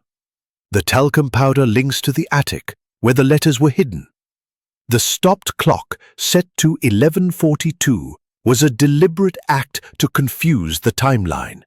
And the locked door, it was not locked by the killer, but by Sir Henry himself before the fatal blow." He turned to Lady Beatrice, his voice gentle but unyielding. "Madam, you are E. The letters, they are yours, written years ago to Sir Henry, your late husband's brother, during an affair that ended in bitterness. Sir Henry, he found them recently, hidden in the attic, and planned to confront you. That is why he wrote the letter requesting a midnight meeting. But you, fearing ruin, went to his study earlier at 11, when voices were heard. You argued, and in a moment of panic, you seized the letter opener and struck." Lady Beatrice's composure shattered, her hands rising to her face. "No, it wasn't like that," she cried. "I loved Henry once, yes, but that was years ago. He found the letters, threatened to tell everyone to ruin me. I went to his study to beg him to stay silent. We argued, and he grabbed me. I was afraid. I didn't mean to. The letter opener was there, and I—" She broke down, sobbing, and the room fell silent, the weight of a confession settling over them. Poirot's expression was one of quiet sorrow. "Madam, you planned to cover your tracks, the cloth placed to suggest an intruder, the clock stopped to mislead, the window opened to confuse. But the little grey cells, they see through such deceptions." Inspector Grayson, stunned, stepped forward. "You're saying Lady Beatrice killed him?" "But the locked door. Sir Henry locked it himself," Poirot said. "He was expecting a meeting and he wished privacy. Lady Beatrice, she entered before, during their argument, and left after the deed, locking the door with a spare key she knew he kept in the study." Clara Ashford wept softly, and Evelyn stared at Lady Beatrice in shock. Langley's face was unreadable, and Colonel Blake's shoulders slumped at reflection. The morning of October 15th, 1928, dawned with a tentative clarity over Blackthorn Manor, the fog that had shrouded the estate for days finally beginning to lift. A pale sun filtered through the tall windows of the drawing room, casting long, delicate shadows across the polished floor. The air, however, remained heavy with the aftermath of Lady Beatrice Ashford's confession, a revelation that had shattered the manor's veneer of civility and left its inhabitants reeling. Captain Arthur Hastings, seated near a window with his notebook now closed, felt a profound sense of melancholy. The resolution of Sir Henry Ashford's murder, though a triumph of Hercule Poirot's relentless logic, carried a bitter aftertaste, as if the truth had wounded the house as deeply as the crime itself. The guests, or what remained of the gathering, were subdued. Lady Beatrice had been taken into custody by Inspector Grayson the previous night, her composure fraying, but her dignity intact as she was led away. Clara Ashford, Sir Henry's widow, had retired to her room, overcome with grief and shock. Evelyn Ashford, her dark eyes hollow, sat alone by the fireplace, her defiance replaced by a quiet resignation. Victor Langley, his usual smirk absent, lingered near the door, as if eager to escape the manor's oppressive atmosphere. Colonel Rupert Blake stood by a window, his military bearing softened by a weariness that spoke of battles fought and lost. Dr. Malcolm Reed and his wife Margaret sat close, their hands clasped, while Miss Daphne Crane, her role as Lady Beatrice's companion now uncertain, hovered uncertainly near the edge of the room. Inspector Grayson, satisfied with the arrest, but visibly chastened by Poirot's superior insight, was preparing to depart, his men stationed outside to ensure order. Hercule Poirot, impeccable as ever in his grey suit, stood before the fireplace, his small frame radiating a quiet authority. His green eyes, usually sharp with calculation, were softened by a contemplative air, as if the resolution of the case had stirred deeper reflections. He had requested this final gathering, not to interrogate, but to offer closure, to share the philosophy that guided his relentless pursuit of truth. Mesdames et messieurs, Poirot began, his voice soft but resonant. The tragedy of Sir Henry Ashford's death is now resolved, but the heart of Hercule Poirot, it is not at ease. A crime, it is not merely an act, but a wound upon the soul of the victim, of the perpetrator, of those left behind. The little grey cells, they have done their work, but it is the heart that bears the burden of understanding. Hastings, watching his friend, noted the rare note of introspection in Poirot's tone. The detective turned to the group, his gaze lingering on each face. Moment of passion years ago when she loved Sir Henry, her late husband's brother. When he found them, hidden in the attic, he saw an opportunity to wield power, to confront her with a truth that could ruin her place in society. She went to his study, not to kill, but to plead. Yet in a moment of desperation, the letter opener became her weapon, and the deed was done. Evelyn Ashford's voice broke the silence, her tone raw. "Why didn't she tell us? We could have helped her, protected her." Poirot's expression was one of gentle sorrow. "Mademoiselle, the heart, it guards its secrets fiercely. Lady Beatrice, she believed silence was her shield, but it became her prison. The stopped clock, the open window, the blood-stained cloth, these were her attempts to obscure the truth, to cast suspicion elsewhere. But the truth, it is like a river, it finds its way." Colonel Blake, his voice gruff, spoke up. "And the ledger? My debt to Henry, was that part of it?" Poirot shook his head. "Non, Colonel. The ledger, it was a distraction, though it revealed much. Your debt, Monsieur Langley's fees, Mademoiselle Evelyn's inheritance, they were threads of motive, but not the heart of the crime. The letters, they were the spark. Lady Beatrice feared their exposure not for money, but for honor."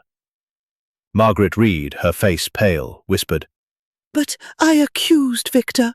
I thought I saw him near the study." Poirot's smile was kind.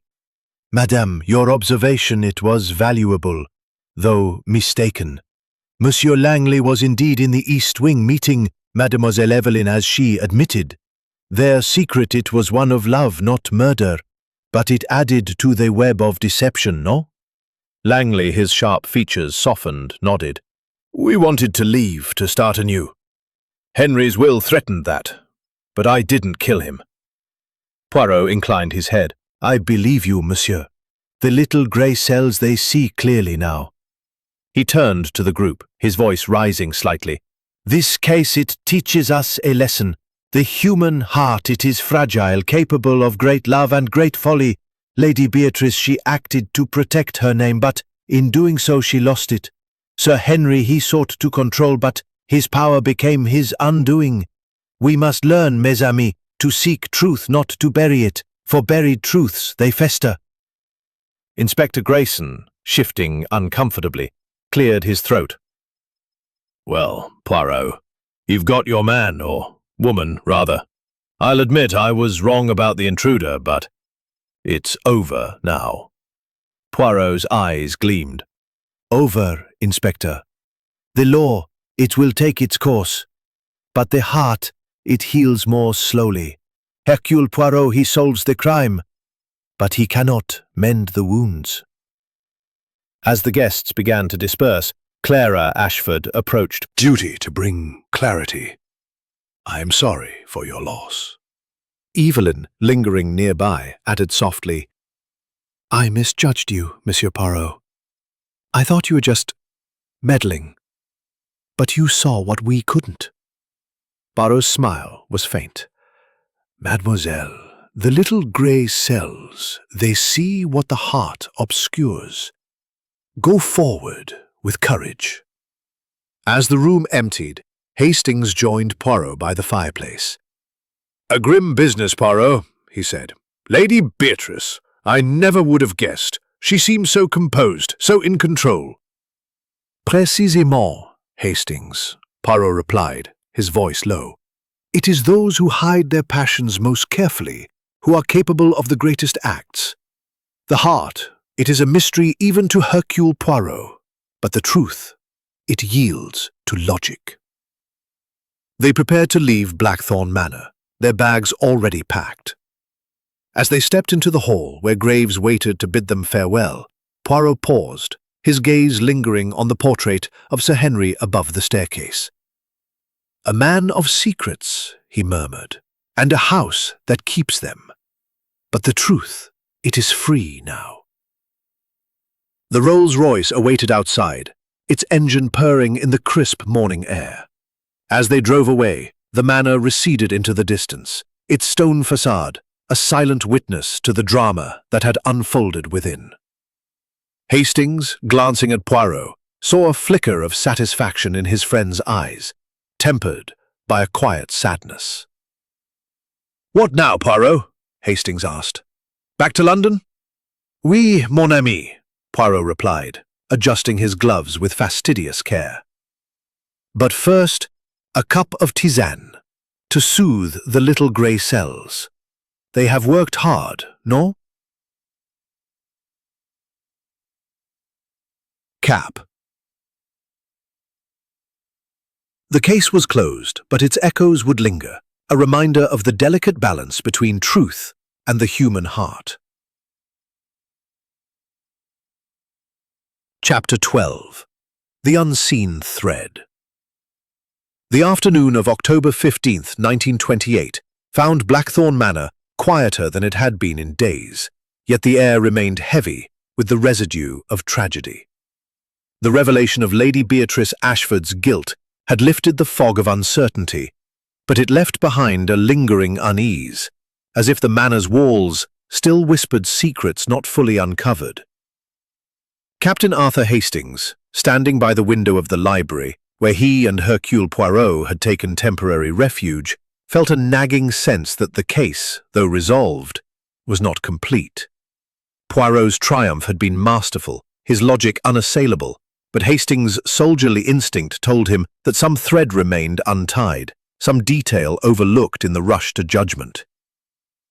Poirot, seated at the library desk, was reviewing his notes, his small, precise hands turning page. Leave had lingered, their departure delayed by the formalities of Inspector Grayson's investigation and their own reluctance to abandon the scene of such upheaval.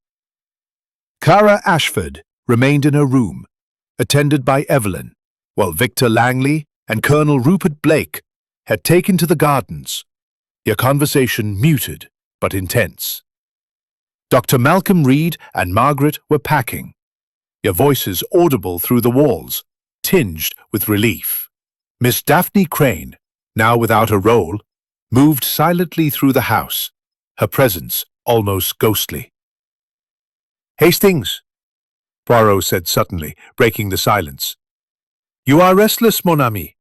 The case, it is closed. Yet you pace like a man who senses a shadow. What troubles you? Hastings turned from the window, his brow furrowed. I don't know, Poirot. You've solved it. Lady Beatrice confessed, the clues fit. But something feels off. The letters, the clock, the powder, they all pointed to her. But why was she so careless? The cloth, the laundry, the open window. It's almost too neat, like a stage set. Poirot's moustache twitched, a sign of his intrigue. Précisément, Hastings. You have the instinct of a soldier, not a detective. Yet you touch upon a truth. The little grey cells, they are not entirely at rest. The confession, it is complete, yet there is a rhythm to this crime that does not quite align. Come, let us revisit the clues. For Hercule Poirot, he does not rest until all is clear. They returned to Sir Henry's study, now eerily silent without the bustle of police activity. The room remained as it had been. The desk, bearing the faint trace of talcum powder, the ledger open to its cryptic entries, the letter opener now in Grayson's custody. Poirot stood by the desk, his eyes scanning the familiar objects with renewed intensity. The stopped clock, he murmured, set at 11:42. The talcum powder, linking the desk to the attic. The letters, signed E, hidden and then moved to the safe. The blood-stained cloth, so conveniently found, and the letter to Lady Beatrice requesting a midnight meeting. All point to her, yet. He paused, his gaze falling on a small, overlooked detail. A single cigarette stub in the ashtray. Its brand distinct from the silver cigarette case on the desk. Poirot lifted it with his handkerchief, sniffing delicately. Mon Dieu, he said softly. This is not Sir Henry's brand. He smoked Turkish from his case. This is Egyptian, a brand less common. Who in this house smokes such cigarettes? Hastings frowned. I don't recall anyone smoking during our time here. Could it be a servant's? Non, Poirot said, his voice sharp with realization. The servants, they... Intéressant, he murmured. The window, it was opened, yes, but not for entry. Perhaps for something else. Poirot requested Graves, the butler, to join them. The man's impassive face betrayed no emotion as he entered. Monsieur Graves, Poirot said, you are a man of observation. Tell me, who in this house smokes Egyptian cigarettes? Graves hesitated, then said, Colonel Blake, sir. I've seen him with them in the gardens. He's particular about his brand. Poirot's eyes gleamed. And the night of the murder, did you see the colonel near the study after his walk? Graves' composure flickered. I cannot say for certain, sir. I was in the servants' hall after 11, but I did hear movement in the east wing, as I mentioned. I assumed it was Sir Henry. Poirot dismissed the butler and turned to Hastings. The colonel, his debt to Sir Henry, his argument, it was more than he admitted. The cigarette, the scratch on the sill, they suggest a presence we have not fully considered. They sought out Colonel Blake, finding him in the gardens, alone now, his face drawn. Poirot wasted no time. Colonel, he said, you have been truthful about your debt, but not about your actions. The cigarette stub in Sir Henry's study, it is yours, no? And the scratch on the windowsill, did you climb out perhaps to avoid detection? Blake's jaw tightened, his eyes flashing with a mix of fear and defiance. You're wrong, Poirot, he said, his voice low. I wasn't in the study. I smoked in the gardens, yes, but I never went near Henry's room. And yet, Poirot said, the evidence it speaks, the letters signed E, were a distraction. placed by Lady Beatrice to protect another. You, Colonel, were her accomplice, no? You knew of her affair with Sir Henry, and when he threatened to expose it, you acted, not to kill, but to aid her escape. Blake's shoulders slumped, and his voice broke. I loved Beatrice, he admitted.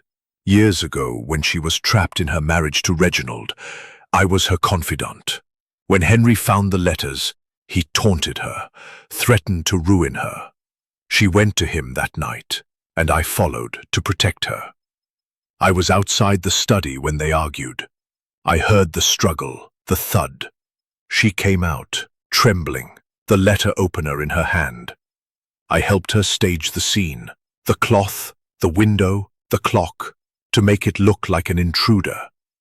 Poirot's expression was one of quiet triumph.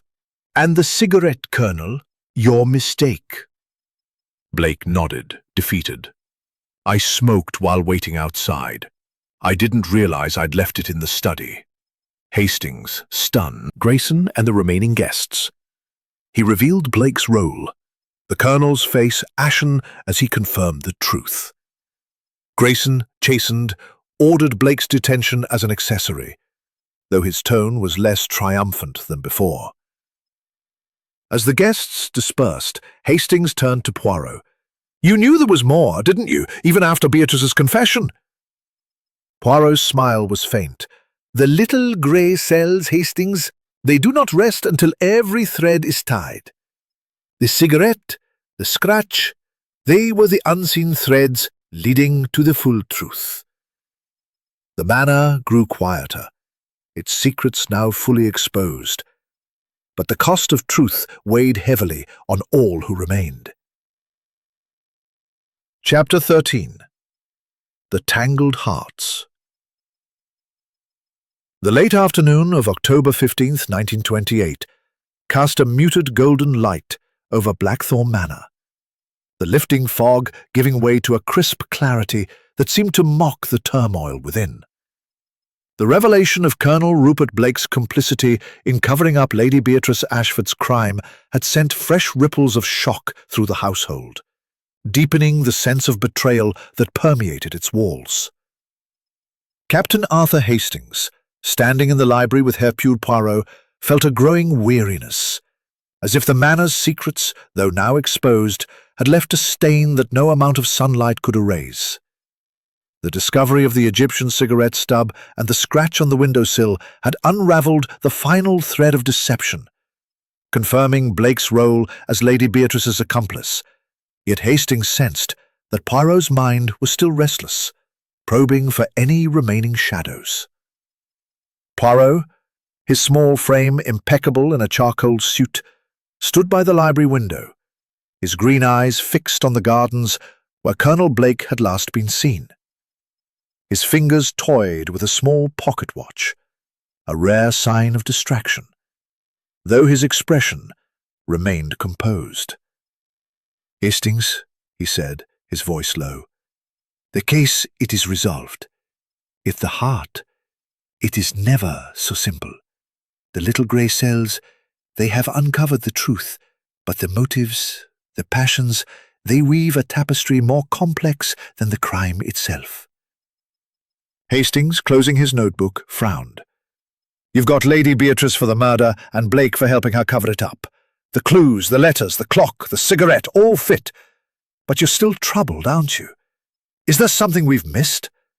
Poirot's moustache twitched, a faint smile playing at his lips.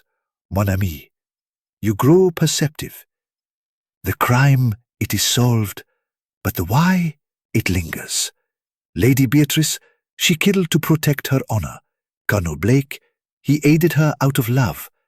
Yet there are other hearts in this house, other secrets that, while not murderous, shaped the path to this tragedy.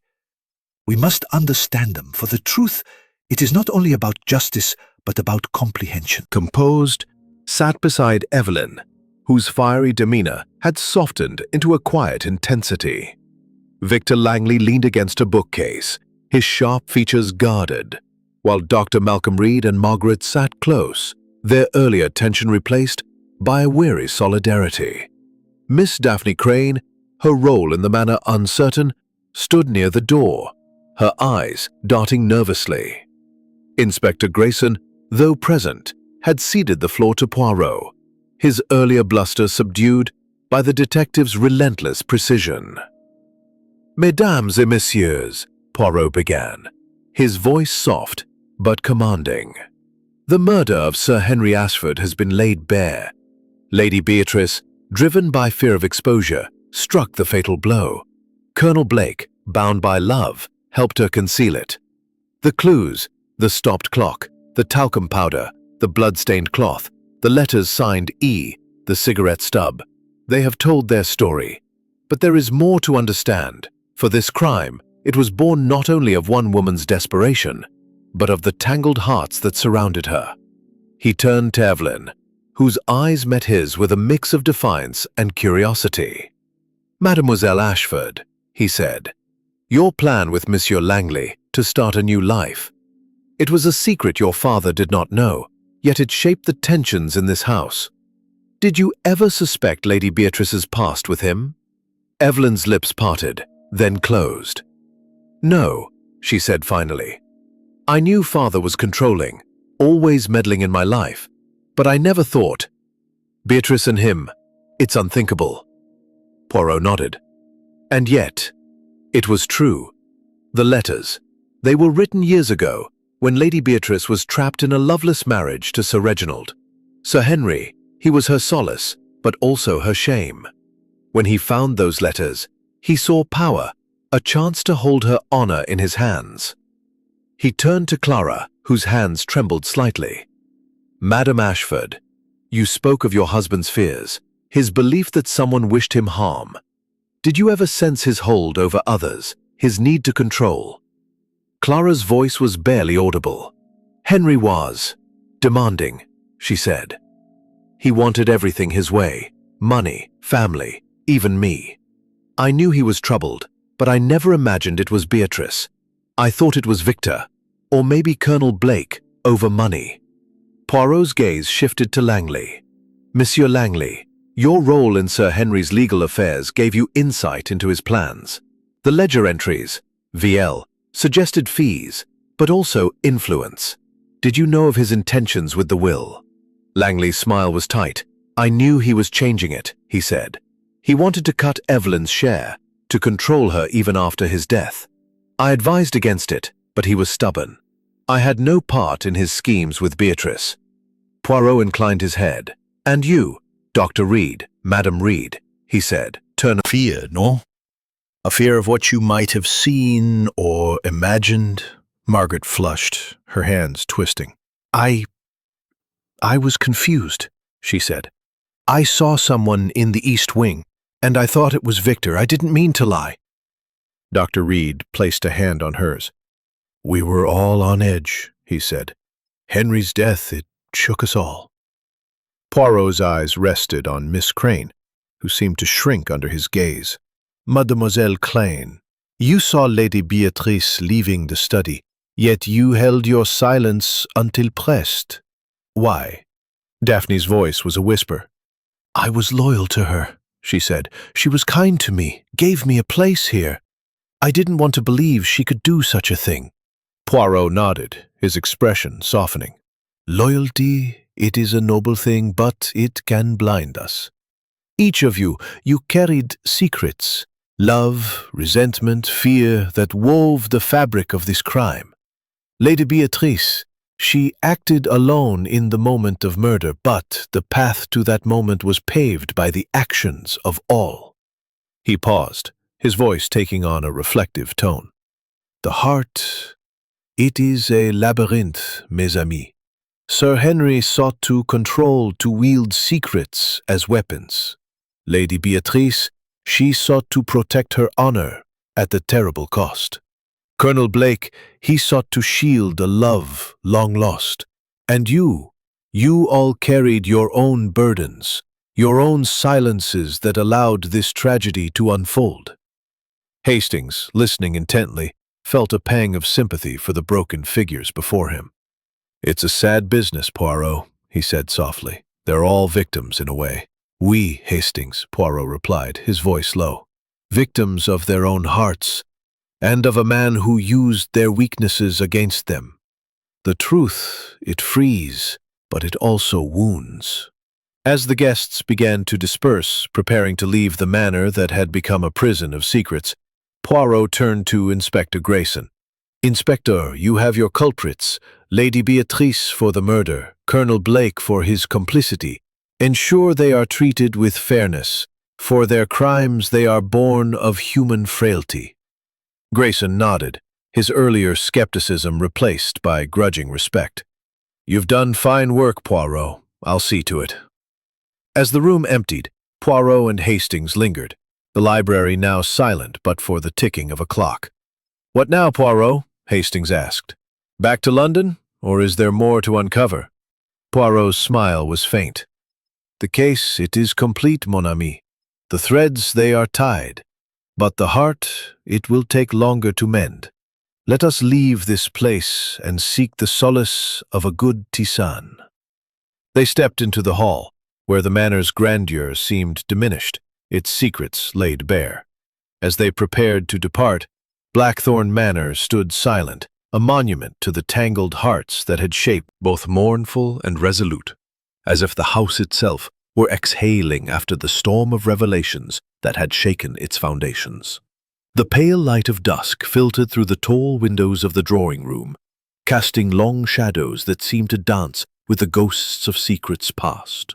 Captain Arthur Hastings, standing by the fireplace with his hands clasped behind his back, felt a strange mix of relief and disquiet. Hercule Poirot's unerring logic had unraveled the mystery of Sir Henry Ashford's murder, exposing Lady Beatrice as the killer and Colonel Rupert Blake as her accomplice. Yet the echoes of their motives, love, fear, and betrayal, lingered like a faint melody in the air. The manor was nearly empty now. Lady Beatrice and Colonel Blake had been taken to the local police station by Inspector Grayson, their fates to be decided by the courts. Clara Ashford and her daughter Evelyn had retreated to their rooms, preparing to leave the next morning. Victor Langley, ever the opportunist, had already departed, his sleek motor car vanishing into the fading light. Dr. Malcolm Reed and Margaret were finalizing their packing, their voices subdued as they discussed their return to London. Miss Daphne Crane, her purpose at the manor extinguished, moved through the halls like a shadow, her future uncertain. The servants, led by the stoic Graves, maintained their duties, though their faces betrayed the strain of the past days. Hercule Poirot, his small frame impeccable in a neatly pressed suit, stood near a window, gazing out at the gardens, where the last traces of fog clung to the hedges. His green eyes, usually so sharp, held a reflective quality, as if he were contemplating not just the case, but the human frailties it had exposed. Hastings, sensing his friend's mood, approached cautiously. "It's over, Poirot," he said, his voice low. "You've done it again, cut through the lies to find the truth, but you seem pensive. Is there something more?" Poirot turned, his moustache twitching slightly. "Mon ami, you are perceptive in your own way," he said, his voice soft, but tinged with melancholy. "The case, it is resolved. Yes, Lady Beatrice, driven by fear of disgrace, killed Sir Henry. Colonel Blake, bound by a love that endured through years, helped her conceal it. The clues, the cigarette stub, the talcum powder, the stopped clock, the letters, they have all been explained. Yet, Hastings, the truth, it leaves behind echoes, questions of the heart that logic alone cannot answer." Hastings frowned, settling into a chair. "You mean why they did it? It seems clear enough. Beatrice feared exposure, and Blake loved her enough to risk everything." "Oui," Poirot said, "but it is more than that. Why does the heart cling to secrets that destroy? Why does love lead to such acts?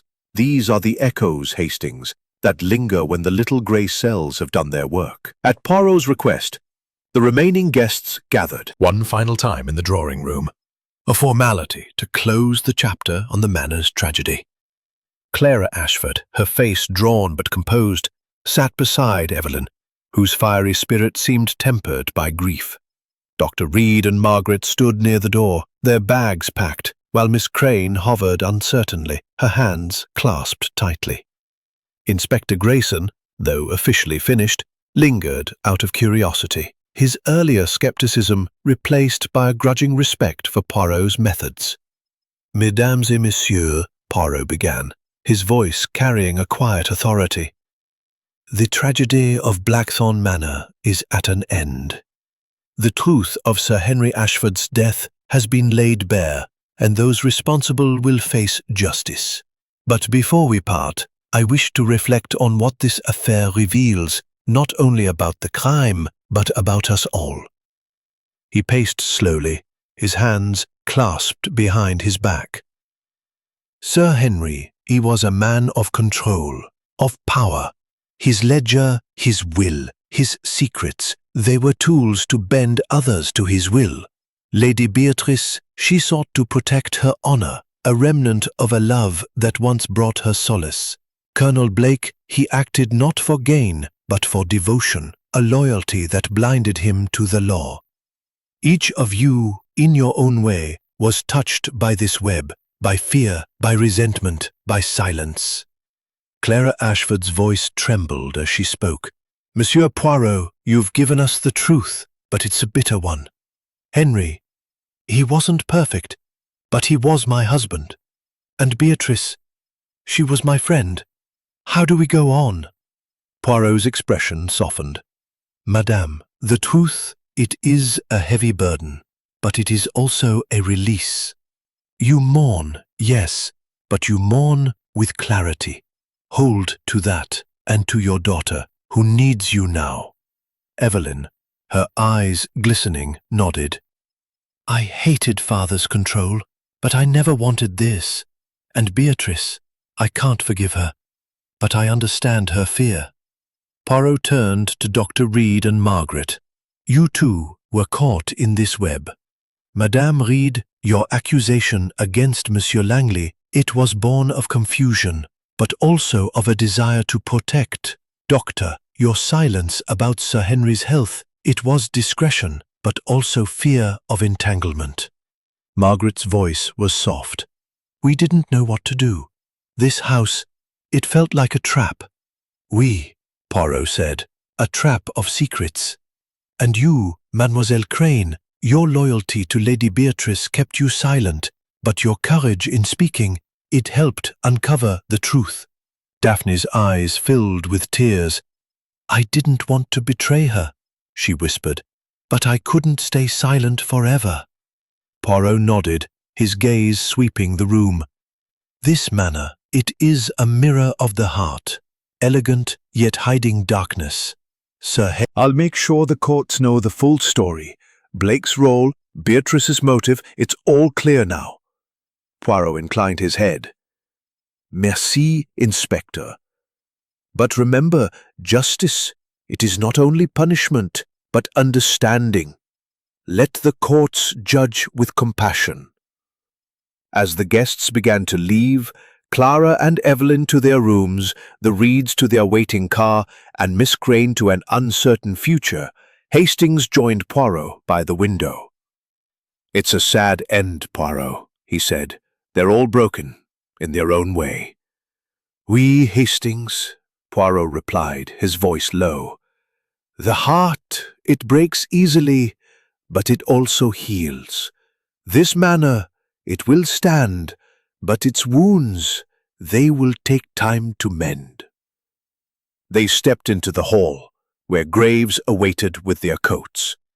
The butler's face, usually so impassive, held a flicker of gratitude. "Thank you, Monsieur Poirot," he said. "The house, it feels lighter now."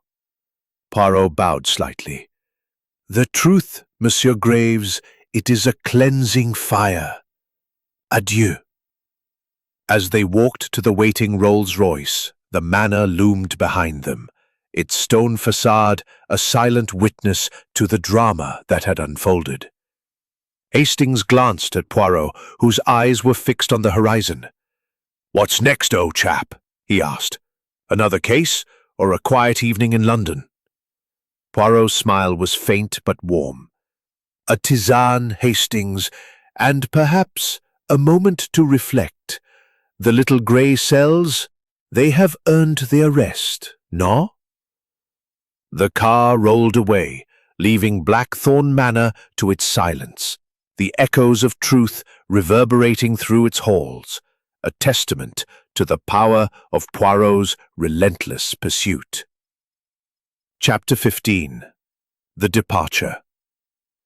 The morning of October 16th, 1928, brought a crisp clarity to Blackthorn Manor, the last vestiges of fog having dissipated to reveal a sky of pale blue, streaked with wisps of cloud.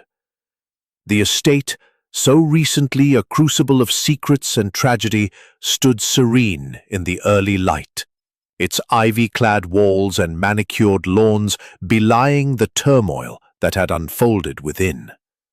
Captain Arthur Hastings, standing on the gravel drive with his suitcase at his feet, felt a quiet relief mingled with melancholy. The resolution of Sir Henry Ashford's murder, with Lady Beatrice Ashford unmasked as the killer and Colonel Rupert Blake as her accomplice, had brought justice, yet the cost was etched in the faces of those who remained.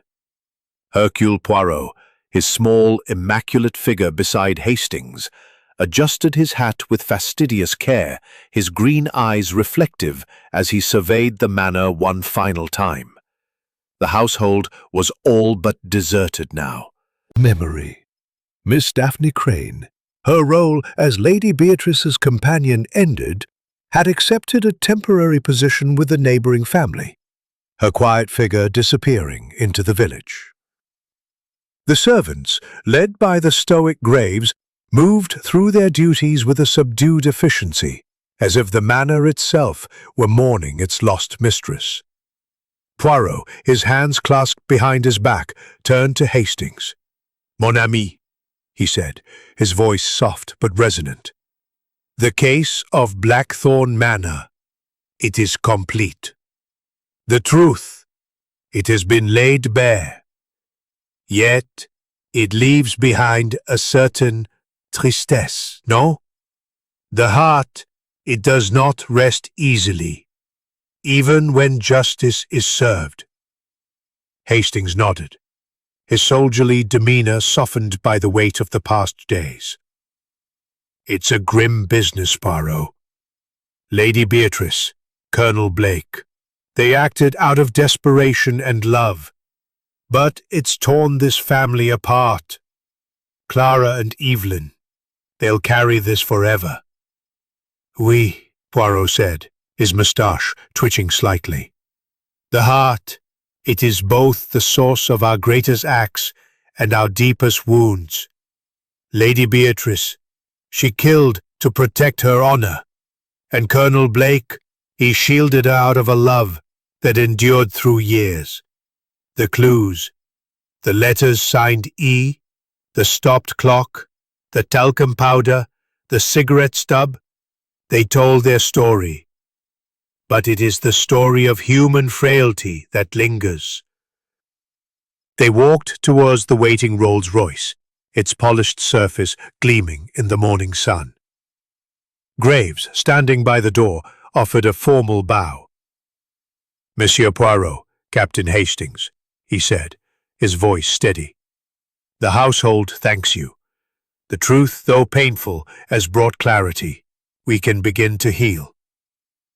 Poirot inclined his head, his expression one of quiet respect. "Monsieur Graves, you have served this house with dignity. The truth, it is a harsh master, but it sets us free. Adieu." As they settled into the car, Hastings glanced back at the manor, its stone facade a silent witness to the drama that had unfolded. "Do you ever wonder, Poirot," he said, "if the truth is worth the cost? Clara's grief, Evelyn's anger, Beatrice's ruin, it's a heavy price." Poirot's eyes gleamed with a rare introspection. "The truth, Hastings, it is like the sun. It burns, but it also illuminates. Without it, we live in shadows, in lies that fester. Hercule Poirot. He seeks the truth not for its own sake, but for those it frees. Clara, Evelyn, they will mourn, but they will rebuild. The heart, it is resilient. Overlooked. The insignificant. A cigarette, a scratch, a trace of powder. They are the language of truth, if one knows how to listen. They drove in silence for a time, the Shropshire hills rolling past, their green slopes a stark contrast to the darkness they had left behind. Hastings, ever the loyal companion, ventured one last question. What's next, Poirot? Another case, or a well-earned rest? Poirot's smile was faint, but warm. A tisane, mon ami, and perhaps a quiet evening in London. The little grey cells, they have worked hard, and even they require repose. But the world, it is full of mysteries. And Hercule Poirot, he will be ready when they call. The car turned onto the main road, leaving Blackthorn Manor behind, its secrets exposed, its wounds laid bare. The case had been a triumph of logic, a testament to Poirot's unyielding pursuit of truth. But it was also a reminder of the fragile hearts that beat within every mystery. As the manor faded from view, Hastings felt a quiet gratitude for his friend's brilliance and for the clarity that, however painful, allowed life to move forward. The journey to London lay ahead, and with it, the promise of new challenges, new truths, and the enduring partnership of two men bound by the quest for justice. Blackthorn Manor, with its tangled hearts and hidden truths, would remain a memory, a chapter closed by the relentless logic of Hercule Poirot.